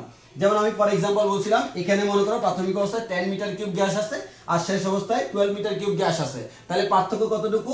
12 মাইনাস 10 মানে হচ্ছে 2 মিটার কিউব। এবার আসো, তাহলে আমরা এতটুকু বুঝলাম। এরপর আমরা যে জিনিসটা দেখি, সেটা হচ্ছে আমরা জানি কোন একটা বস্তু এখন যদি আমি এই যে সিলিন্ডারটা, এই সিলিন্ডারে আমি তাপ দিলাম তাহলে গ্যাসগুলো প্রসারিত হলো। আসলে গ্যাসগুলো কি করে বলতো, কোন একটা গ্যাস যখন ছুটোছুটি করে, ছুটোছুটি করার কারণে সে পাত্রের দেয়ালে একটা ধাক্কা দেয়, এবং একটা গ্যাসের বৈশিষ্ট্য হচ্ছে সে পাত্রের প্রত্যেকটা দেওয়ালে সমপরিমাণ ধাক্কা দেয়। আবারও বলতেছি, সে পাত্রের প্রত্যেকটা দেওয়ালে কি দেয়, সমপরিমাণ ধাক্কা দেয়। তাহলে আমাদের সে যে পরিমাণ ধাক্কা দিবে তার মান দিলাম আমি পি। তাহলে পি পরিমাণ প্রেসার সে প্রত্যেকটা তলে দিচ্ছে, সে এই তলে এই তলে এই তলে চারদিকে দিচ্ছে, মানে পুরো এক কথায় এই পুরো অংশের মধ্যে প্রত্যেকটা তলেই উপর নিচে সব জায়গায় দিচ্ছে। তো এখন আমি ধরে নিলাম আমার তো এখানে ডানে বামে প্রেসার দিয়ে কোনো কাজ নাই, কারণ এটা প্রেসার দিলেও সে মোটা হবে না। সে কি হবে, এই প্রেসার শুধুমাত্র উপরেরটার উপর যে প্রেসারটা দিল সেটা আমার কাজে আসবে। তো আমার সিলিন্ডারের জন্য পৃষ্ঠটা আমার একটু স্ট্রং করা হয় যাতে করে প্রেসারের কারণে ফেটে না যায়, কারণ প্রেসার তো হবে, এই প্রেসারটা তারা সহ্য করে রাখে। কিন্তু এখানে যেটা আছে এটা তো আমার পিস্টনটা আপ ডাউন করতে পারে, যার কারণে সে এটা সহ্য করে না। তাহলে আমরা এখানে কি বলতে পারি, যে পরিমাণ প্রেসার দিল ওই প্রেসারটা আমার কি হয়, ওই প্রেসারটা আমার যে কাজে লাগে, কাজটা হচ্ছে কি এই গ্যাস এই যে আমার পিস্টনটা তাকে উপরে তুলে ফেলে। এখন আমি ধরে নিলাম উপরে তোলার কারণে তার আয়তন কতটুকু বাড়লো, ডেল্টা ভি, এবং তার কতটুকু সরণ হইলো, ডেল্টা এক্স পরিমাণ সরণ হইলো। এবার আসো, এই যে আমি প্রেসারটা দিলাম, এই যে আমার এই যে সিলিন্ডারের এই পার্টটা দেখতেছো না, এটাকে আমি এই যে এই অংশটার সাথে তুলনা করি, তাহলে এই যে প্রেসারটা দিচ্ছে, প্রেসার কার উপর দিচ্ছে, প্রেসার কিন্তু সে প্রত্যেকটা পয়েন্টের উপর দিচ্ছে। এই যে তল, এই তলের প্রত্যেকটা পয়েন্টের উপর সে প্রেসারটা দিচ্ছে। তাহলে সে যেহেতু প্রত্যেকটা পয়েন্টের উপর প্রেসারটা দিচ্ছে, তাহলে আমরা একটা কথাই বলতে পারি যে আমরা জানি 9 ফর্মুলা, প্রেসার P = F/A, তাহলে F = P × A। তাহলে আমরা বলতে পারি প্রেসারটাকে এরিয়া দ্বারা গুণ করলে আমি ফোর্সটা পেয়ে যাব। তাহলে pressure P × area A = force. তাহলে আমরা বলতে পারি আমার এখানে আমি এখানে যে পরিমাণ প্রেসার দিচ্ছি সেটা হচ্ছে P। এই Pটা কতটুকু ক্ষেত্রের মধ্যে দিচ্ছি, দেখো চারদিকে দিচ্ছি, কিন্তু আমি কাউন্ট করব কোনটা, যেটা কাজে লাগে কোনটা, এই পিস্টনটাকে উপরে নিচে নামার জন্য। তাহলে এই পিস্টনের অতটুকু অংশ তাকে উপরে নিবে। এই যে প্রেসারটা ক্রিয়েট করলো, এই প্রেসারটা পুরো এরিয়ার মধ্যে দিল। তাহলে এখানে এরিয়া মানে কি, এই পুরা এরিয়াটা, ওই এরিয়াটাকে প্রেসার দ্বারা গুণ করলে আমি কি পাচ্ছি, ফোর্সটা পাচ্ছি। কি পরিমাণ ফোর্স এটার উপর দেওয়া হচ্ছে। এবার দেখো আমি ফোর্স দিচ্ছি কোন দিকে, উপরের দিকে, আর ফোর্স দেওয়ার কারণে এটা কি হচ্ছে, উপরের দিকে উঠতেছে। তাহলে তার সরণটা কোন দিকে, তা উপরের দিকে। তাহলে আমরা বলতে পারি বল যেদিকে সরণটাও সেম দিকে। আর আমরা জানি যদি বল প্রয়োগের ফলে বলের দিকে সরণ হয়, তাহলে আমরা বলতে পারি কি তো কাজ, W সমান হচ্ছে বল ইনটু বলের দিকে সরণ। তো আমরা এখানে যেহেতু ডেল্টা এক্স দ্বারা পার্থক্য দ্বারা বিবেচনা করতেছি, তাহলে আমরা এখানে বলতে পারি ডেল্টা W সমান বল ইনটু, বল তো নির্দিষ্ট, বল তো পার্থক্য নয়, নির্দিষ্ট পরিমাণ বল ইনটু তার কারণে সরণের পার্থক্য হলো ডেল্টা এক্স পরিমাণ। তাহলে আমরা বলতে পারি ডেল্টা W সমান F × ডেল্টা এক্স। এবার আসো আমাদের F = আমরা কি বলতে পারি, P × A, সেটা আমরা এখানে বসিয়ে দিলাম PA। এখন আসো এটাকে যদি ডেল্টা এক্স দ্বারা গুণ করি, এ মানে কি, এ মানে হচ্ছে এই যে পার্টটা তার এরিয়া, তাকে যদি আমি ডেল্টা এক্স দ্বারা গুণ করি, তাহলে এরিয়াকে উচ্চতা দ্বারা গুণ করলে বা হাইট দ্বারা গুণ করলে আমি কি পাবো, ভলিউমটা পেয়ে যাব। এর মানে এটার মধ্যে যতটুকু ভলিউম দেখতেছো ওই ভলিউমটা পেয়ে যাবা। তাহলে আমরা ওই ভলিউমটা বলতেছি, তাকে নাম দিচ্ছি ডেল্টা ভি। তাহলে আমরা এখানে এই ডেল্টা ভি এর জায়গায় ডেল্টা ভি দিলাম। এখন আসো আমার ডেল্টা ডাব্লিউ মানে কৃত কাজের পরিবর্তন, মানে নতুন করে কতটুকু কাজ করা হলো। প্রেসার মানে হচ্ছে নির্দিষ্ট পরিমাণ প্রেসার, যে প্রেসারটা আমি দিচ্ছি। আর ডেল্টা ভি মানে হচ্ছে কি, আয়তনের পরিবর্তন, অর্থাৎ আমি এই পরিমাণ আমি এখানে আমার কৃত কাজ করার জন্য কি পরিমাণ আয়তনের পরিবর্তন করা লাগলো। এরপর এখন হইতে পারে জিনিসটা কেমন হইতে পারে, আমার এই যে পরিবর্তন এগুলো আমাদের ক্ষুদ্রাতি ক্ষুদ্র পরিবর্তন হইতে পারে। কেমন, ক্ষুদ্রাতি ক্ষুদ্র। যদি ক্ষুদ্রাতি ক্ষুদ্র পরিবর্তন হয় তখন আমি কিসের মাধ্যমে করি, ক্যালকুলাসের মাধ্যমে করি। তো আমি তখন এটাকে বলতে পারবো ডেল্টা ডাব্লিউ কে আমরা বলতে পারবো DW, আর ডেল্টা ভি কে আমরা বলতে পারবো DV। আসলে ডেল্টা DW যে কথা, ডেল্টা ডাব্লিউ সেম কথা, পার্থক্য একটাই, এটা হচ্ছে ক্ষুদ্রাতি ক্ষুদ্র পার্থক্য, অল্প একটু পার্থক্য ক্যালকুলাসের মাধ্যমে করার সুবিধার জন্য। তাহলে আমরা ফর্মুলাটাকে এভাবে লিখতে পারি DW সমান PDV। আমরা সাধারণত ক্যালকুলাসের মাধ্যমে লিখি, কোনো সমস্যা নেই, যে কোনো ভাবে লেখা যায়। এখন হচ্ছে যদি কখনো প্রেসারটাও চেঞ্জ হয়, আমার তো এখানে প্রেসারটা চেঞ্জ হয় না, আমি একটা নির্দিষ্ট প্রেসার ধরে নিছি। যদি প্রেসার চেঞ্জ হয় তখন পি এর জায়গায় লিখবো DP, আয়তন চেঞ্জ হলে DV। যদি কখনো এরকম হয় প্রেসার চেঞ্জ হইলো কিন্তু আয়তন চেঞ্জ হইলো না, তখন DP × V। আর যদি কখনো এরকম হয় প্রেসার ঠিক থাকলো কিন্তু আয়তন পরিবর্তন হলো PDV। আসলে আমার এই দুটো হচ্ছে রেয়ার কেস, এগুলো তেমন কখনো হয় না, হয় কোনটা, এটা। তাহলে আমরা ওই কারণে কিছু না বললে আমরা সবসময় এটাই করবো, DW সমান PDV। তাহলে আমরা বলতে পারি DW সমান PDV। তাহলে আমরা বলতে পারি P × DV মানে হচ্ছে V2 - V1। তাহলে আমরা এখানে বলতে পারি P × V2 - V1, এটা হচ্ছে ফর্মুলা। তাহলে আমরা আজকে জেনে গেলাম যে আমার কৃত কাজ সমান কি, আমাদের প্রেসার ইনটু ভলিউমের পার্থক্য, প্রেসার ইনটু আয়তনের পার্থক্য, এটাকে আমরা বলতেছি কৃত কাজ, এবং ফর্মুলা হচ্ছে এটা। তাহলে আমরা গত ক্লাসে শিখছিলাম ক্লসিয়াস এর ফর্মুলা হচ্ছে dw সমান dq সমান du প্লাস dw। আজকে লেখা যাবে dq সমান du প্লাস pdv ও লেখা যাবে। আবার চাইলে আমাদের dq সমান du plus p into v2 minus v1 ও লেখা যাবে। তাহলে এটা গেল আমাদের ক্লসিয়াসের ফর্মুলা, যে আমরা এখান থেকে কৃত কাজে কিভাবে ফর্মুলাটা বের করতে হয় সেটা আমরা জেনে গেলাম। তাহলে আমি একটু দেখি যে তোমাদের কারো কোনো প্রবলেম হয়েছে কিনা।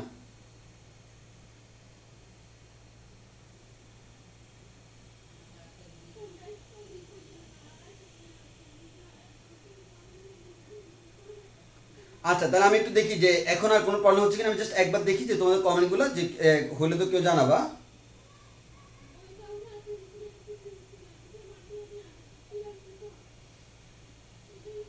আচ্ছা, আরমান বলতেছে এখনো ঝাপসা, আসলে ঝাপসা হওয়ার কথা না, কারণ আমি আমার ফোনে দেখতেছি এখানে সব ক্লিয়ার, এখানে 3G তে চলতেছে, তাও ক্লিয়ার দেখতেছি। তাহলে তোমার ওখানে হয়তো নেটের প্রবলেম। হ্যাঁ,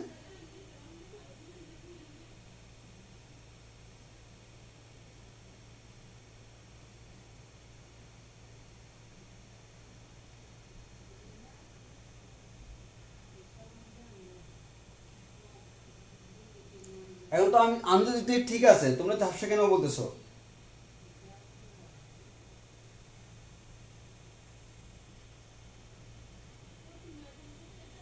আচ্ছা ঠিক আছে, অল ওকে। হ্যাঁ, একজনের প্রশ্ন করলো যে আমার এখানে কিভাবে আমি এই যে এ ডেল্টা এক্স এর জায়গায় ডেল্টা ভি লিখলাম। আসলে দেখো, আমি যদি তোমাকে যে সিম্পল একটা কথা বলি, সেটা হচ্ছে যে প্রশ্ন করলো তার আনসারটা নাও। আমি সিম্পল তোমাকে এটা বলি, এটা মনে করো তুমি একবারে একটা আমাদের কমন শেড ধরো না, মানে এটা আঁকা বাঁকা ধরিও না।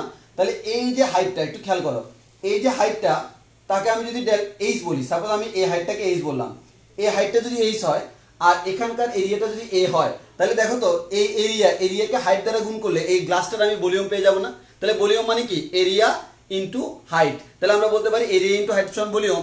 এখন হাইটটাকে আমি প্রকাশ করতেছি ডেল্টা এক্স দ্বারা, তাহলে আমার এরিয়া ইনটু ডেল্টা এক্স, তাহলে এটা কি? ভলিউম। তাহলে ওই কারণে আমি এটাকে ভলিউম বলতেছি। তো যেহেতু এটা সরণ না, সরণের পার্থক্য মানে কতটুকু পরিবর্তন হলো, তাহলে আমরা এখান থেকে আয়তনের পরিবর্তনটা পেয়ে যাব। তাহলে আমার ক্ষেত্রফলকে সরণের পার্থক্য দ্বারা গুণ দেওয়ার কারণে আমি আয়তনের পার্থক্যটা পেয়ে গেলাম। তাহলে dw সমান p dv, এটা আমাদের ফর্মুলা। ওকে, তাহলে এখন আশা করি সব ক্লিয়ার। হ্যাঁ, আমি দেখি, হ্যাঁ এখন ঠিক আছে। তাহলে কারো যদি নেট প্রবলেম হয় সেক্ষেত্রে হয়তো একটু ক্লিয়ার না হতে পারে, সেটা তোমরা পরে রিকভার করে নিবা, যেহেতু আমি ভিডিওটা কিছুক্ষণ রাখবো। তাহলে আমাদের এতটুকুই থাকলো, আমরা একটা ছবি তুলে নিতে পারি যা তোমাদের সুবিধার্থে।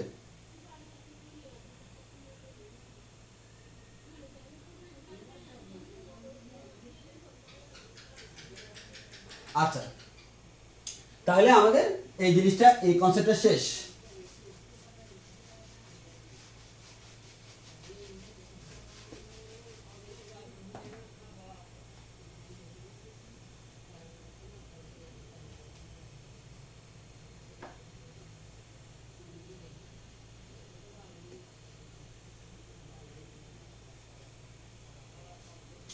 আচ্ছা, তাহলে যদি আমাদের হয়, এবার আমরা যে জিনিসটা পড়বো সেটা হচ্ছে আমাদের তাপগতিবিদ্যার প্রথম সূত্রের ব্যবহার। তাহলে আমাদের কি পড়বো? প্রথম সূত্রের, তাপগতিবিদ্যার প্রথম সূত্রের ব্যবহার পড়ব।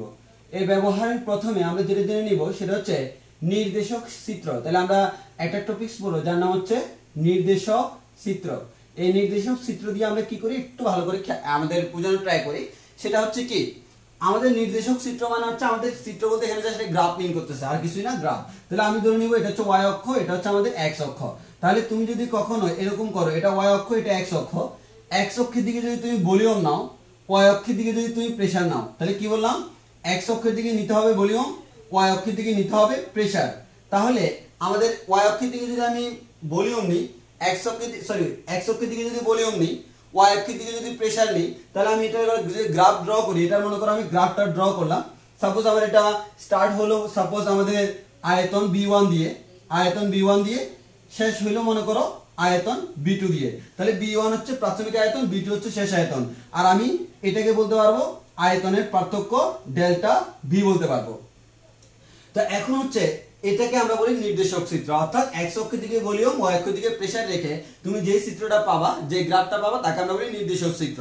এবং এই নির্দেশক চিত্র থেকে আমাদের অনেক কিছু বের করা যায়। এবং আমরা একটা জিনিস বলে রাখি, আমার মেইন গ্রাফ হচ্ছে এটা, ওকে, এটা হচ্ছে মেইন গ্রাফ। তাহলে আমি এই গ্রাফটা স্টার্ট করছি কি থেকে, আয়তন B1 থেকে, শেষ করলাম আয়তন B1 এ। তাহলে B1 আয়তন থেকে শুরু করে B2 পর্যন্ত যে শেষ করলাম, এর মধ্যে সে ওয়াই অক্ষে যতটুকু অংশ ঘেরাও করলো, এই যতটুকু অংশ ঘেরাও করলো, এটাকে আমরা বলি তার কৃত কাজ।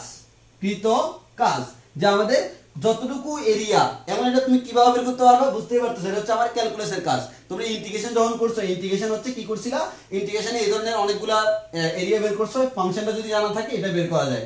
আমার এখানে ওরকম কোনো কিছু করা লাগবে না। আমি জাস্ট যেটাই বলতে চাচ্ছি সেটা হচ্ছে এই যে গ্রাফটাকে আমরা বলতেছি নির্দেশক চিত্র, এই নির্দেশক চিত্রে আমাদের এক্স অক্ষ দ্বারা আবদ্ধ যে অংশের ক্ষেত্রফলটা, এই ক্ষেত্রফলটাকে আমরা বলি তার কৃত কাজের সমান। এর মানে এটা তার কাজ সমান, কৃত কাজের সমান। এখন আমি তোমাদের সুবিধার্থে একটা কাজ করি, সেটা কি, আমি যে কাজটা করলাম, এই যে দেখো আমাদের ভলিউম আর এদিকে হচ্ছে প্রেসার রাখলাম। এখন আমি কি করব, এখন আমি সাপোজ তার এই গ্রাফটা হচ্ছে এরকম, মানে একটা নির্দিষ্ট প্রেসার, তাহলে বুঝতে পারতেছো প্রেসারের কোনো উপরে নিচে আপ ডাউন নাই, দ্যাট মিন্স প্রেসার কনস্ট্যান্ট। তো আমরা একটু আগে পড়ছিলাম ডিডব্লিউ সমান কত, পি ডি বি, যদি প্রেসার কনস্ট্যান্ট থাকে। তাহলে আমরা এখান থেকে বলতে পারি, সেই শুরু করছিল সাপোজ এখান থেকে, তাহলে এখানে আয়তন B1 আর শেষ করছে মনে করে এখানে, তাহলে আমার এখানে আয়তন কত, V2। তাহলে আমার এই নির্দেশক চিত্র আমাকে কি বলে, এই নির্দেশক চিত্র আমাকে বলে এই যে আমার এই অংশের ক্ষেত্রফল, এটা কি নির্দেশ করে, কৃত কাজ নির্দেশ করে। এটা আমার কৃত কাজ নির্দেশ করে। এবার আমি দেখি আসলে কৃত কাজ নির্দেশ করে কিনা। আচ্ছা, এটা তো আমার প্রেসার, তাহলে এখানকার প্রেসারটাকে আমি নাম দিলাম পি। তাহলে এটা যদি প্রেসার হয়, তাহলে আমার এই এতটুকু অংশ হচ্ছে পি, এটা ভলিউম B1, এটা ভলিউম B2। তাহলে এই মাঝখানের যে অংশটা, এটা কত, এটা হচ্ছে ভলিউমের পার্থক্য ডেল্টা বি। তাহলে বলো তো, এই যে এটা হচ্ছে আমার একটা আয়তক্ষেত্র, এই আয়তক্ষেত্রের ক্ষেত্রফল সমান কত, দৈর্ঘ্য ইনটু প্রস্থ। তাহলে আমরা বলতে পারি দৈর্ঘ্য ইনটু প্রস্থ মানে কি, পি ইনটু ডেল্টা বি, মানে হচ্ছে পি ডেল্টা বি। আসলে বলো তো পি ডেল্টা বিটাকে আমরা কি দ্বারা মিন করি, কৃত কাজ দ্বারা মিন করি। তাহলে ডেল্টা ডব্লিউ সমান পি ডেল্টা বি। তাহলে আমরা বলতে পারি এটা মানে হচ্ছে পি ডেল্টা বি, আর পি ডেল্টা বি মানে হচ্ছে ডেল্টা ডব্লিউ। তাহলে আমরা বলতে পারি দুইটা সেম জিনিস মিন করে। তাহলে আমরা এই জিনিসটা বলতে পারি, ওই জন্য আমরা এটা আমাদের করানো। তাহলে নির্দেশক চিত্র থেকে আমরা কি বের করতে পারি, কৃত কাজের মান নির্ণয় করতে পারি। ওই নির্দেশক চিত্রে এক্স অক্ষ দ্বারা আবদ্ধ অংশের ক্ষেত্রফল কি নির্দেশ করে, কৃত কাজ নির্দেশ করে। এবার তোমাদের এইচ ডাব্লিউ থাকবে। এইচ ডাব্লিউ হচ্ছে এটা, যে আমাদের গ্রাফটা দেখতে এরকম,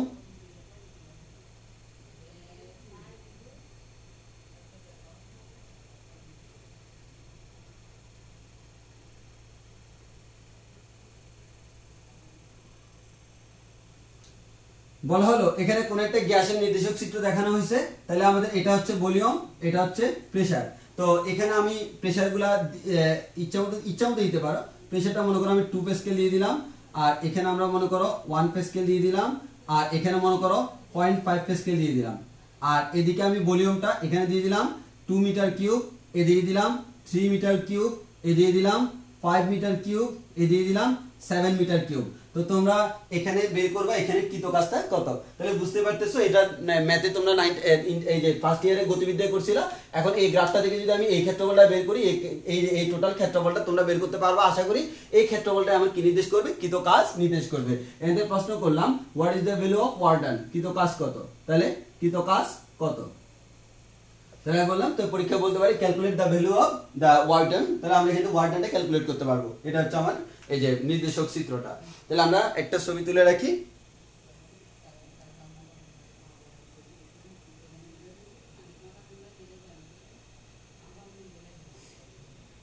আচ্ছা, গ্রাফের কনসেপ্টটা আবার বলতেছে, আমি বলবো আবার বলতেছি, ওয়েট। আমি যেটা বলতেছি, আমরা যখন তাপগতিবিদ্যা পড়বো, এখানে আমরা তাপগতিবিদ্যার ক্ষেত্রে আমরা বলবো আমরা এখানে তো গ্যাস নিয়ে কাজ করি। তো যেহেতু গ্যাস নিয়ে কাজ করি, আমাদের সবসময় আমরা গ্যাস নিয়ে কাজ করব। আমি এখন গ্যাসের যে প্রপার্টি, যেমন একটু আগে সিলিন্ডার দেখাইছিলাম, ওই সিলিন্ডারে আমরা এক্স অক্ষের দিকে যদি ভলিউমটা রাখি, ওয়াই অক্ষের দিকে যদি প্রেসারটা রাখি, তাহলে আমরা এক্স অক্ষের দিকে ভলিউম, ওয়াই অক্ষের দিকে প্রেসারটা রাখার পরে আমরা দেখব ভলিউমটার কি পরিবর্তনে প্রেসারটা কি পরিবর্তন হচ্ছে।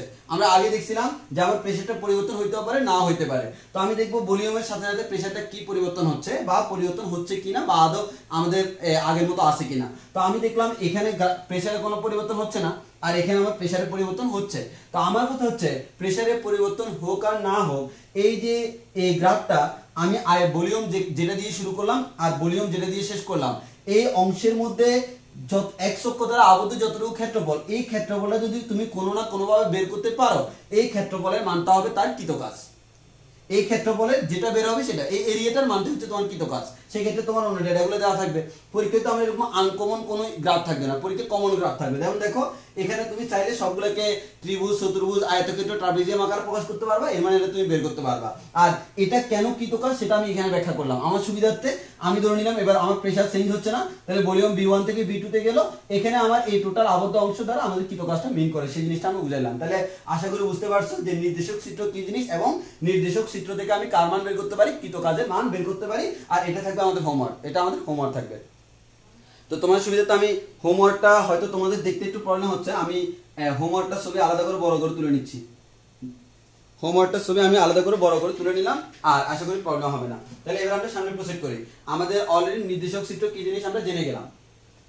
এবার নির্দেশক চিত্র যদি জানা হয়, কৃতকাজও অলরেডি আমরা জেনে গেছি। এবার কিন্তু তোমরা চাইলে ওই যে দুইটা ম্যাথ হোমওয়ার্ক দিছিলাম, ওই দুইটা ম্যাথ তোমরা এখন করতে পারবে। এখন আমার আর হেল্পের কোনো প্রয়োজন হবে না।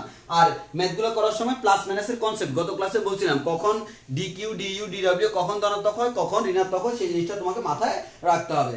এবার আসি বিভিন্ন তাপগতীয় প্রক্রিয়া। বিভিন্ন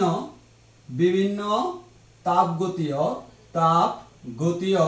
প্রক্রিয়া সম্পর্কে আমরা জানবো। বিভিন্ন তাপগতীয় প্রক্রিয়া, এই বিভিন্ন তাপগতীয় প্রক্রিয়া কি কি হতে পারে দেখো। আমরা কি কি, অর্থাৎ আমরা কি কি তাপগতীয় প্রক্রিয়া নিয়ে আলোচনা করব। তো আমরা প্রক্রিয়া বলতে আমরা কি বলছিলাম বলতো, তাপগতীয় প্রক্রিয়া মানে হচ্ছে এই যে, যেমন দেখো একটু আগে আমরা একটা গ্রাফ আঁকছিলাম, এইদিকে ভলিউম, এইদিকে আমাদের প্রেসার। তাহলে আমরা বলছিলাম এখানে মনে করো গ্রাফটা দেখতে এরকম, এই পয়েন্ট থেকে গ্রাফটা এখানে গেল। তাহলে দেখো এই যে এই গ্রাফটা, এই গ্রাফে এই পয়েন্টটাকে বলবো একটা তাপগতি স্থানাঙ্ক, এটাকে বলবো একটা স্থানাঙ্ক, এটাকে বলবো একটা স্থানাঙ্ক, এটাকে বলবো একটা স্থানাঙ্ক। তাহলে আমি শুরু করতেছি এই স্থানাঙ্ক দিয়ে, শেষ করতেছি এই স্থানাঙ্ক দিয়ে। এই দুইটা স্থানাঙ্কে সে যে পথটা অতিক্রম করছে এটাকে আমরা বলি তাপগতীয় প্রক্রিয়া। এর মানে কোন প্রক্রিয়ার মাধ্যমে সে গেল, এর মাঝখানে যদি সে এভাবে না যাইয়া এইভাবে যাইতো, খেয়াল করো এভাবে যাইতো, এর মানে সে এমন একটা প্রক্রিয়ার মাধ্যমে গেছে যে প্রক্রিয়াটার মধ্যে প্রেসারের কোনো পরিবর্তন হয় নাই। আর প্রেসারের পরিবর্তন হয় না মানে সে কোন প্রক্রিয়া, সমচাপ প্রক্রিয়া। আবার সে মনে করো এটা যদি এভাবে না করে এভাবে যাইতো, এর মানে সে এমন একটা প্রসেসের মাধ্যমে গেল সেখানে যেখানে আয়তনের কোনো পরিবর্তন হয় না, বাট প্রেসারের পরিবর্তন হয়। তাহলে আমরা এই যে দেখতেছি এই জিনিসটাকে আমরা বলতে প্রসেস বা প্রক্রিয়া। আবার বলতেছি অনেকের এখানে কনসেপ্টে ঝামেলা ছিল যে প্রক্রিয়া বলতে আমরা এই পুরো পথটাকে বুঝতেছি, যেখান থেকে স্টার্ট করলো যেখানে শেষ করলো। এরকম তাপগতীয় প্রক্রিয়া হতে পারে 4 ধরনের। কয় ধরনের হতে পারে? 4 ধরনের। এক নাম্বার হচ্ছে আমাদের সমচাপ প্রক্রিয়া। এক নাম্বার হচ্ছে আমাদের কোন প্রক্রিয়া? সমচাপ প্রক্রিয়া। তাহলে আমরা এক নাম্বার পড়বো সমচাপ প্রক্রিয়া। এরপর আসি 2 নাম্বার। 2 নাম্বার হচ্ছে আমাদের সম আয়তনীয় প্রক্রিয়া, সম আয়তন প্রক্রিয়া। এরপর হচ্ছে আমাদের 3 নাম্বার। 3 নাম্বার হচ্ছে আমাদের সমুষ্ণ প্রক্রিয়া। 3 নাম্বার হচ্ছে কোন প্রক্রিয়া? সমুষ্ণ প্রক্রিয়া। দেন আমাদের 4 নাম্বার।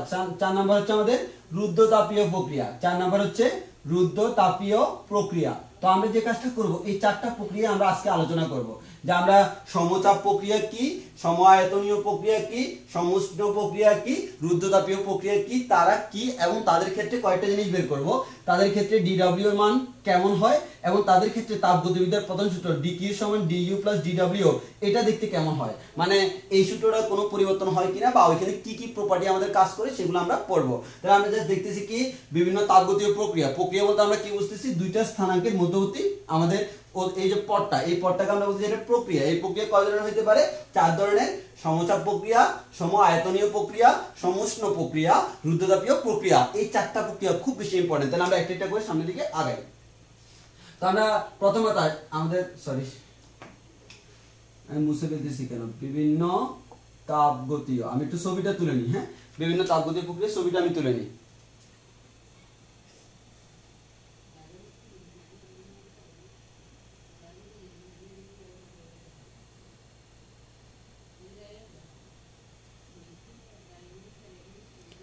আচ্ছা, এবার আসি। তাহলে আমরা তাপগতীয় প্রক্রিয়া কি জেনে গেলাম। এবার আমরা একটা একটা করে তাপগতীয় প্রক্রিয়া পড়ব, যে আমরা একটা একটা পড়বো। তাহলে দেখি যে প্রথমে আমরা সমচাপ প্রক্রিয়া দিয়ে স্টার্ট করব। আর সবকিছু বোঝার জন্য তোমার চিত্র একটাই লাগবে, তার নাম কি? নির্দেশক চিত্র। মানে এক্স অক্ষের দিকে ভলিউম, ওয়াই অক্ষের দিকে প্রেসার। তাহলে আমরা প্রথমে পড়তেছি সমচাপ প্রক্রিয়া। সমচাপ প্রক্রিয়া, আমি প্রত্যেকটা প্রক্রিয়া আলাদা আলাদা করে পড়ব। সমচাপ প্রক্রিয়া, এবার একটু খেয়াল করো, সমচাপ প্রক্রিয়ার জন্য আমরা এদিকে রাখলাম আমাদের নির্দেশক চিত্রটা কেমন হবে। ওকে, এদিকে হচ্ছে আমি রাখলাম ভলিউম, এদিকে রাখলাম আমাদের প্রেসারটা, তাহলে এটাকে আমরা বলতেছি নির্দেশক চিত্র। তাহলে সমচাপীয় প্রক্রিয়া, এই সমচাপ, সম মানে কি আমরা এখান থেকে বলতে পারি, সম মানে হচ্ছে সমান, কার মান সমান, চাপের মান সমান, তাহলে আমরা বলতে পারি সমান চাপ, অর্থাৎ প্রেসারের কোনো পরিবর্তন হয় না। তাহলে আমরা যে কাজটা করলাম, আমি সাপোজ ধরে নিলাম আমাদের কোন একটা পয়েন্ট, এই পয়েন্টে ভলিউম হচ্ছে আমাদের V1, আর একটা পয়েন্ট, এই পয়েন্টে ভলিউম হচ্ছে আমার V2। তাহলে আমি যখন V1 পয়েন্টে ছিলাম, এই V1 পয়েন্টে আমার প্রেসারের যে ভ্যালুটা, ওই প্রেসারের ভ্যালুটা মনে করো এতটুকু ছিল, যে প্রেসারের ভ্যালুটা P, তাহলে এই পয়েন্টে আমার প্রেসারের ভ্যালুটা P, তাহলে V2 পয়েন্টে প্রেসারের মান কত হবে তোমরা নিজেরাই গেস করো।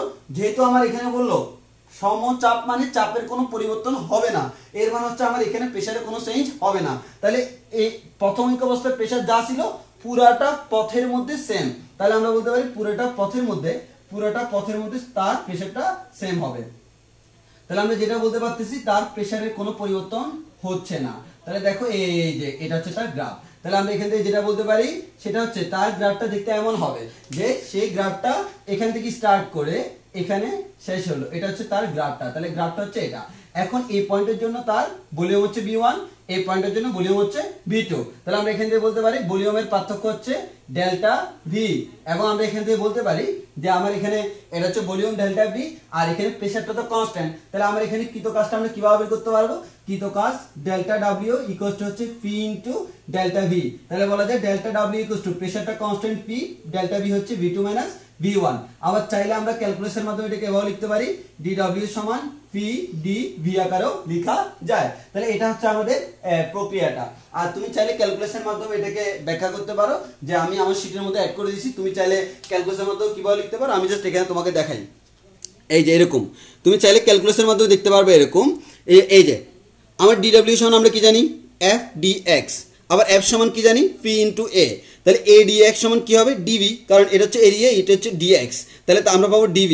এখন এটা হচ্ছে কি ক্ষুদ্রাতি ক্ষুদ্র কাজ, এই কাজটা থেকে টোটাল কাজ পাইতে হলে কি করতে হবে, ইন্টিগ্রেশন করতে হবে। তো আমি ইন্টিগ্রেশন করলাম, dW এর জায়গায় বসালাম, dW এর মান PdVটা বসাই দিলাম।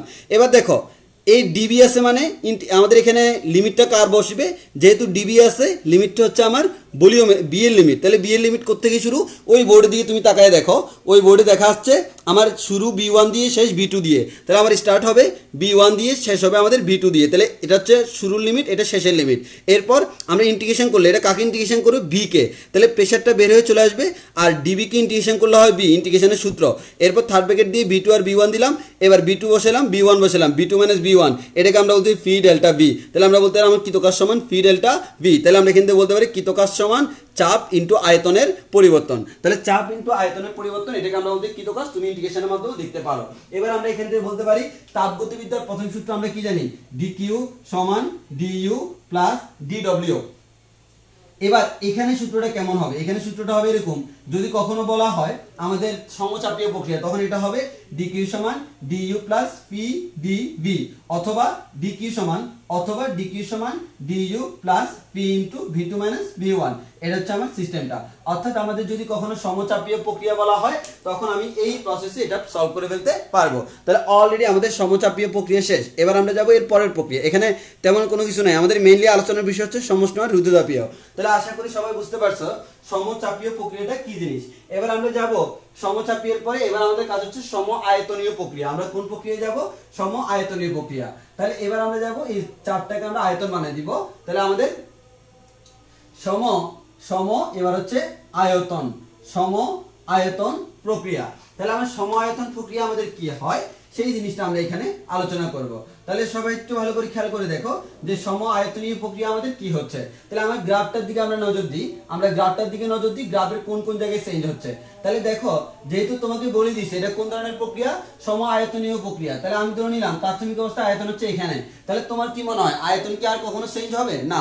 তাহলে আয়তন যা আছে তাই থাকবে, আয়তনের কোনো পরিবর্তন হবে না। তাহলে আয়তনের পরিবর্তন না হলে কার পরিবর্তন হবে, প্রেসারের পরিবর্তন হবে। তাহলে আমরা বলতে পারি এই যে আয়তনের পরিবর্তন না হলে প্রেসারের পরিবর্তন হয়, এরকম হবে যে আমার এটা দেখতে এরকম হবে গ্রাফটা, যে এখানে আমার প্রাথমিক অবস্থা আয়তন যা, শেষ অবস্থা আয়তন সেম, আয়তনের কোনো পরিবর্তন নাই, আর প্রেসারটা এখান থেকে শুরু করে এতটুকু পর্যন্ত পর্যন্ত গেল।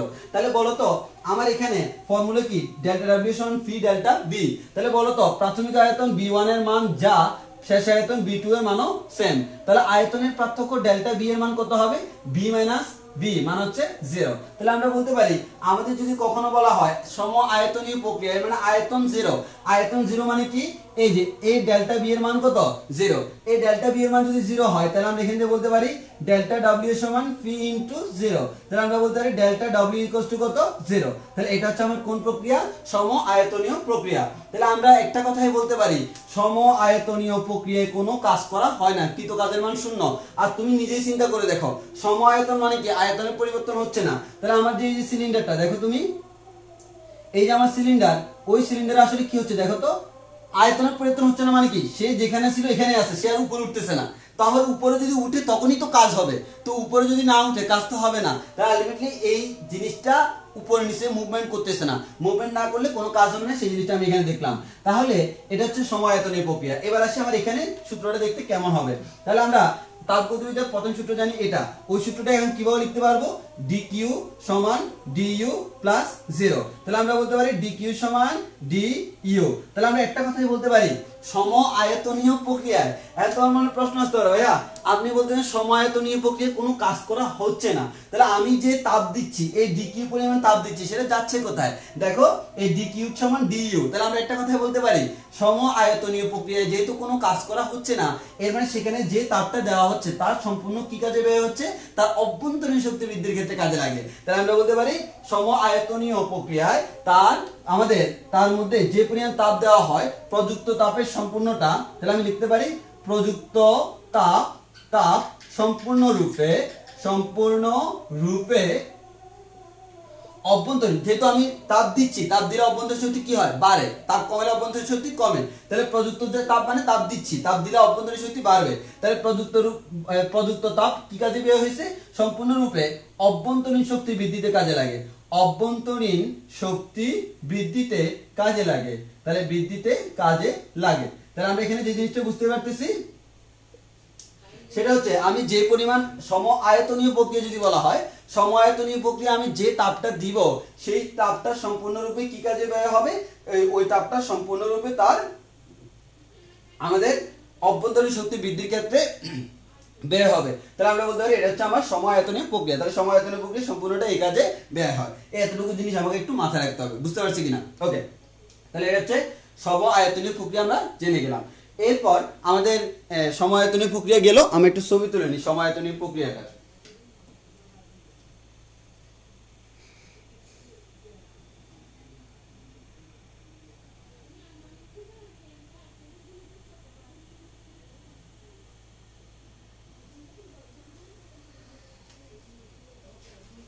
এবার আসি, তাহলে আমাদের সম আয়তনীয় প্রক্রিয়া শেষ। আর সমষ্ণ আর রুদ্ধতাপী এই দুটো মোস্ট ইম্পর্টেন্ট, এই দুটো আমরা আজকে পড়বো না, আমাদের যেহেতু আজকে একটু মাঝখানে আটকে গেছিল, এই যে ঝামেলা হয়ে গেছিল, তো আমরা আজকে এটা পড়বো না, এটা আমরা নেক্সট ক্লাসে পড়বো। হ্যাঁ, তো তার আগে আমরা একটা কাজ করি,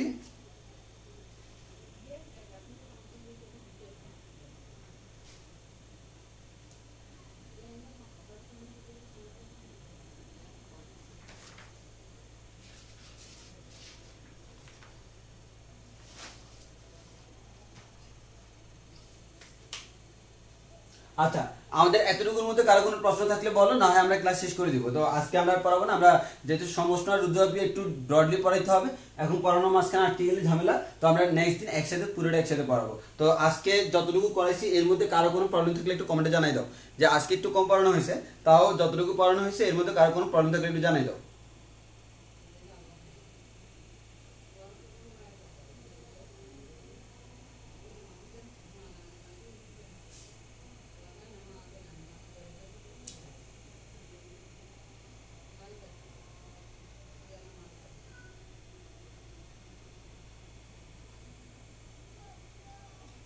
আচ্ছা, শাহরিয়ার হোসেন অফি একটা প্রশ্ন করছে, একই প্রেসারে কি পিস্টনকে উঠানামা করানো পসিবল কিনা।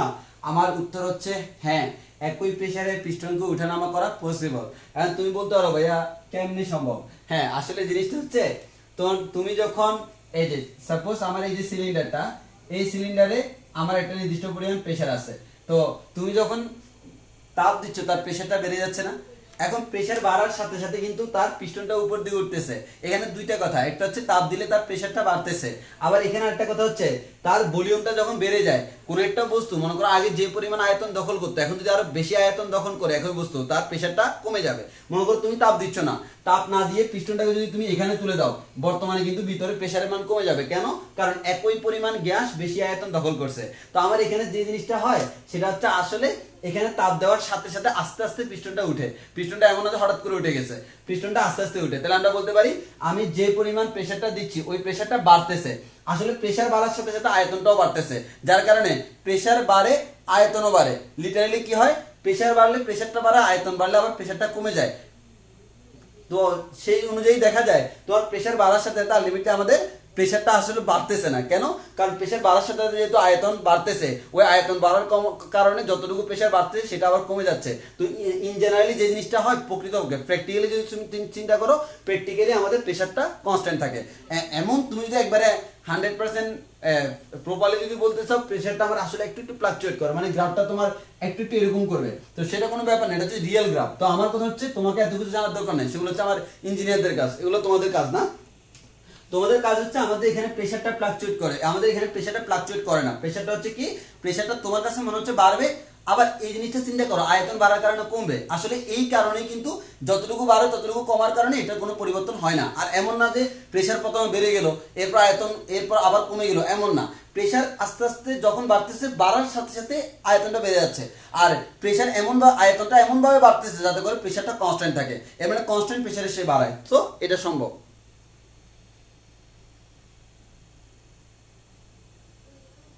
আর কারো কোনো প্রশ্ন?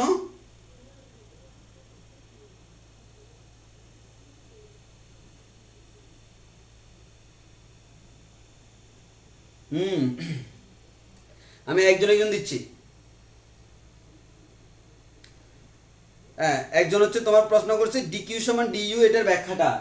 ডিকিউ সমান ডিইউ এটার ব্যাখ্যাটা দেখো। আর এখানে এটা নিয়ে মনে হয় আরেকজনের প্রশ্ন করছে যে অভ্যন্তরীণ শক্তি, সাইড প্রশ্ন করছে অভ্যন্তরীণ শক্তির পরিবর্তন কি কাজে লাগে সমায়তনিক প্রক্রিয়া, যেহেতু কোনো কাজ হয় না। আচ্ছা দেখো, আমার কথা হচ্ছে আমি বলি, প্রথম কথা হচ্ছে আমি এখানে এমন এমন একটা কাজ করলাম, তোমার একটু সুন্দরভাবে বলি আমি। জিনিসটা হচ্ছে এমন, আচ্ছা তুমি বলো যে আমার এখানে গ্যাসের সিলিন্ডারটা কি চারদিকে প্রসারিত হচ্ছে? না, আমি আমার প্রেসারটার কারণে এই পিস্টনটা উপরে নিচে নামতেছে, কিন্তু পিস্টনটা উপরে নিচে নামলেও আমার কিন্তু সেটা ডানে বামে বড় হচ্ছে না। কেন? ডানে বামে আমার তার যে যে এমন ভাবে বডিটা তৈরি করা হয়েছে যাতে করে ওই প্রেসারটা সে সহ্য করতে পারে। ওকে, এবার আসো, তাহলে আমি কি করলাম, এবার কোনো না কোনো ভাবে এটাকে ফিক্সড করে দিলাম। এই যে ফিক্সড, এটাকে ফিক্সড করে দিলে আচ্ছা বলো তো এই মাঝখানের যে অংশটা এটা বর্তমানে কি এটা আবদ্ধ অংশ না? মানে আমি ওই পিস্টনটার এমন একটা অবস্থা করলাম, পিস্টনটাকে আটকাই দিলাম, পিস্টনটাকে আটকাই দিলাম। সাপোজ ফর এক্সাম্পল এরকম আমার এই ওয়ালগুলো ফিক্সড, উপরে আমি ফিক্সড করে দিলাম, মানে এমন কি ভাবে ফিক্সড করলাম যে এটা একটা বক্সে নেওয়া হয়ে গেছে। তাহলে বলো এবার তুমি হিট দিলা, হিট দিলেও এবার কি আর এটা উপরে নিচে ওঠা সম্ভব না? কেন? এটা হচ্ছে আমার ফিক্সড, এটা আমার উপরে নিচে ওঠা সম্ভব না। এবার বলো তাহলে আয়তনের কি কোনো পরিবর্তন হবে? জি না। এটাই হচ্ছে সম আয়তনীয় প্রক্রিয়া, এর মানে আয়তন সব সময় সেম থাকে। তাহলে আমার আয়তনের কোনো পরিবর্তন হচ্ছে না। এই আয়তনের পরিবর্তন না হওয়ার কারণে আমার কোনো কাজ হচ্ছে না, কারণ আয়তনের পরিবর্তন হলে কাজ হবে। ওই কারণে এখানে আমার কৃত কাজের জায়গায় জিরো বসলো, ডিকিউ সমান ডিইউ। এবার কথা হচ্ছে তাহলে আমার যেহেতু এই কাজটা আমাদের কোনো কাজ হচ্ছে না, তাহলে এখানে হচ্ছেটা কি? যেটা হচ্ছে সেটা হচ্ছে তুমি যে তাপ দিলা না, তুমি তাপ দিলে না। আসলে দেখো এটাকে তুমি আবদ্ধ করে যদি এই কাজটা করো, আজীবন তাপ দিতে থাকো, তোমার কি মনে হয় এটা ঠিক থাকবে? না, কখনো না কখনো এটা ফেটে যাবে। আসলে আমি যখন এই কাজটা করতেছি তখন হচ্ছে এখানে দেখো গ্রাফটা দেখো, তুমি যে তাপ দিলা, তাপ দেওয়ার কারণে আগের বার দেখছিলাম কি তার প্রেসারটা চেঞ্জ হচ্ছে না, কেন? ভলিউমটা বেড়ে যাচ্ছে। এবার ভলিউমটা ফিক্স থাকার কারণে তাপ দেওয়ার সাথে সাথে ভিতরে তো তুমি তাপ দিচ্ছ মানে কি গ্যাসের কণাগুলো প্রসারিত হওয়ার ট্রাই করতেছে, গতিশক্তি বাড়তেছে। তো যখনই সে আয়তন বাড়াইতে পারতেছে না, আয়তন বাড়াইতে পারলে কি হইতো, ওই আয়তন বাড়ানোর কারণে প্রেসার একটু কমে প্রেসারটা কনস্ট্যান্ট রাখতো, সেটা কিন্তু সমচাপীয় হয়ে যাইতো। কিন্তু এখানে হচ্ছে কি আমি যে তাপটা দিচ্ছি ওই তাপটার কারণে তার কণাগুলোর গতিশক্তি বাড়তেছে, কিন্তু আয়তন বাড়ার কোনো চান্স আমি রাখি নাই, যার কারণে ভিতরে কণাগুলোর গতিশক্তি বাড়তে বাড়তে প্রেসারটা অনেক বেড়ে যাবে। এর মানে আমার ভিতরে কি কাজে লাগতেছে, কণাগুলোর প্রেসার অনেক বেড়ে যাবে। এখানে যে পরিমাণ প্রেসার পাইছিল প্রেসার বাড়তে বাড়তে বাড়তে বাড়তে অনেক বেড়ে যাবে। এবং যখন আমার এই আমি যাকে আবদ্ধ করে রাখছি তার যদি সহ্য সীমা এই প্রেসারের বাইরে চলে যায় তখন এটা ব্লাস্ট হয়ে যাবে। যেরকম আমাদের বাসা বাড়িতে অনেক সময় সিলিন্ডারগুলো ব্লাস্ট হয়, তোমরা জানো যে কি বললো, হঠাৎ করে সিলিন্ডার ব্লাস্ট হয়ে গেছে। তো সিলিন্ডার ব্লাস্ট হচ্ছে কেন? কারণ হয়তো অনেক সময় আগুন ধরে গেছে, আগুন ধরলে সিলিন্ডারটা কিন্তু ব্লাস্ট হয়। কেন? আগুন যখন ধরলো তাহলে ভিতরে কিন্তু গ্যাস আছে, গ্যাসগুলোর ভিতরে আগুন ধরতে পারলে সেটা উত্তপ্ত হচ্ছে, উত্তপ্ত হইতে হইতে সেটা প্রসারিত হচ্ছে। বাট গ্যাসের সিলিন্ডারটা এমন ভাবে ডিজাইন করা সেটা কিন্তু আমার কি হওয়া সম্ভব না, সেটা প্রসারিত হওয়া সম্ভব না। যার কারণে প্রেসার বাড়তে বাড়তে বাড়তে বাড়তে যখন আমার ওই গ্যাসের সিলিন্ডারের তো একটা লিমিট আছে, ওই লিমিট ক্রস করে ফেলে তখন সাথে সাথে এটা ব্লাস্ট করে। কারণ এত বেশি পরিমাণ এখানে, কারণ গ্যাসের সিলিন্ডারটা কিন্তু খুব মোটা, তাহলে এটা ব্লাস্ট করার জন্য কিন্তু খুব বেশি প্রেসার লাগবে। ওই কারণে দেখবে ব্লাস্ট হয়ে এটা চারদিকে ছড়াই গেছে। কেন? খুব বেশি পরিমাণ প্রেসার সেখানে জেনারেট হয়েছিল। তাহলে আমরা এখানেও সেম, তুমি তাপ দেওয়ার কারণে কণাগুলোর গতিশক্তি এত বেশি বাড়তে বাড়তে বাড়তে বাড়তে প্রেসারটা অনেক বেড়ে যাবে, যেটা আমার দুর্ঘটনার সম্ভাবনা আছে। এবং আসলে কণাগুলোর প্রেসার বাড়তেছে কেন? কারণ তার অভ্যন্তরীণ শক্তি বেড়ে গেছে, কণাগুলোর গতিশক্তি বেড়ে গেছে। তার গতিশক্তি আগে যা ছিল বর্তমানে গতিশক্তি আরো অনেক বেশি। আর গতিশক্তি বেশি মানে কি? তার অভ্যন্তরীণ শক্তিটাও বেড়ে গেছে। তাহলে আমরা বলতে পারি আমাদের এই ডিকিউটা সম্পূর্ণটা কি কাজে ব্যয় হয়েছে? অভ্যন্তরীণ শক্তি বৃদ্ধিতে। আর এই অভ্যন্তরীণ শক্তি বৃদ্ধি হওয়ার কারণে তার ভিতরে তাপমাত্রা অনেক বেড়ে গেছে এবং এর কারণেই প্রেসারটা অনেক বেড়ে গিয়ে অনেক সময় ব্লাস্ট হয়ে যেতে পারে। অর্থাৎ যতক্ষণ পর্যন্ত সহ্য করতে পারো ততক্ষণ তো ব্লাস্ট হবে না, সহ্য করতে না পারলে সাথে সাথে ব্লাস্ট হয়ে যাবে। এবারে বুঝতে পারতেছো, ওই আগের বার আমি যখন সমচাপীর মধ্যে এখানে এটা শিফট হওয়ার অবস্থা রাখছিলাম, এবার এটাকে আমি ফিক্সড করে দিয়েছি, তার শিফট হওয়ার অবস্থা নাই, তাহলে হবে ডাইরেক্ট ব্লাস্ট। এই জিনিসটা আসলে আমি বুঝাতে চাইছিলাম। আচ্ছা, এবার কারো কোনো প্রবলেম থাকলে বলো।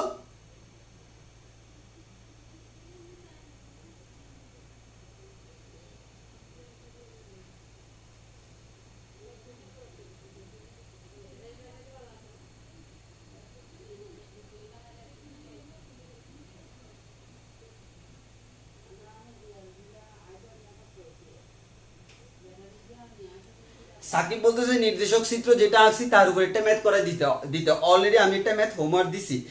তোমার আমি বলি, এই যে হোমওয়ার্ক এটাই দিছি,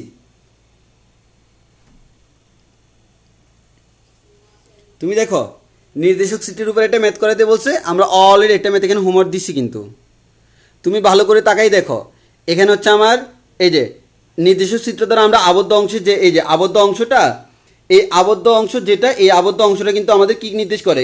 কাজ নির্দেশ করে। এদিকে ভলিউম, উপর দিকে প্রেসার। তাহলে দেখো এখানে ভলিউম এই পয়েন্টে 2 মিটার কিউব, এখানে 3 মিটার কিউব, এখানে 5 মিটার কিউব, এখানে 7 মিটার কিউব, আর এদিকে 0.5 প্যাসকেল, 1 প্যাসকেল, 2 প্যাসকেল। এবার তুমি কি করবা? প্রথমে মনে করো এই যে এটা এই ট্রাপিজিয়ামটা নিলা এতটুকু পর্যন্ত এই যে এতটুকু পর্যন্ত ট্রাপিজিয়ামটা নিলা, ট্রাপিজিয়ামটার ক্ষেত্রফল বের করো। এরপর মনে করো এই চতুর্ভুজটা নিলে তার ক্ষেত্রফল বের করো, এরপর এই চতুর্ভুজটা নিলে তার ক্ষেত্রফল বের করো। এই সবগুলো ক্ষেত্রফল যোগ করে যে মানটা পাবা সেটা হচ্ছে আলটিমেটলি কৃতকাজ। এটা হচ্ছে নির্দেশক চিত্রের ম্যাথ। এই ধরনের ম্যাথ তুমি বইতে ডিরেক্টলি নাও পাইতে পারো, কিন্তু পরীক্ষার জন্য আমার এই ধরনের ম্যাথ লাগবে, যেহেতু কনসেপ্ট আমাদের সিলেবাসে আছে। তো কারো আর কোনো প্রশ্ন থাকলে করো, আর কোনো প্রশ্ন থাকলে করো।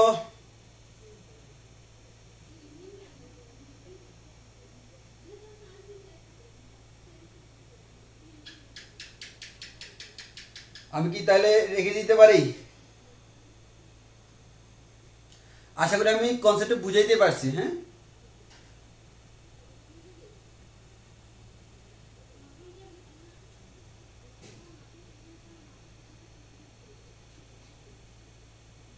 আচ্ছা, তাহলে আশা করি কারো কোনো প্রশ্ন নাই। তো তোমরা তাহলে একটা কাজ করিও, যারা এখন অ্যাটেন্ডেন্স দাও নাই তারা একটু অ্যাটেন্ডেন্সটা দিয়ে দিও। হ্যাঁ, আর অ্যাটেন্ডেন্স এই ভিডিওতে দিও না, অ্যাটেন্ডেন্স আগের ভিডিওতে দিও, মানে ক্লাসের প্রথম দিকের অংশটাতে দিও, এটা দিও না, কারণ আমি কাউন্ট করবো প্রথমটা থেকে আমি অ্যাটেন্ডেন্স কাউন্ট করবো। যারা অ্যাটেন্ডেন্স দাও নাই ওই আগের ভিডিওতে যাই অ্যাটেন্ডেন্সটা দিয়ে আসিও। তাহলে আমাদের 9টা বাজে ম্যাথ ক্লাস, আমাদের ফিজিক্স ক্লাস এখানেই শেষ করি। আর তোমরা যে কাজটা করবে তপন স্যারের বই থেকে তোমরা এতটুকু পড়ে নিবা, সম আয়তনীয় প্রক্রিয়া যতটুকু এতটুকু পর্যন্ত পড়ে নিবা। আর আমরা নেক্সট ক্লাসে আমরা সমস্ত রুদ্রতাপী এই জিনিসগুলো পড়বো এবং সেগুলো খুব বেশি ইম্পর্টেন্ট, খুব ভালো ভালো বেসিক আছে। তো আজকের ক্লাস এতটুকু পর্যন্ত। ধন্যবাদ সবাইকে।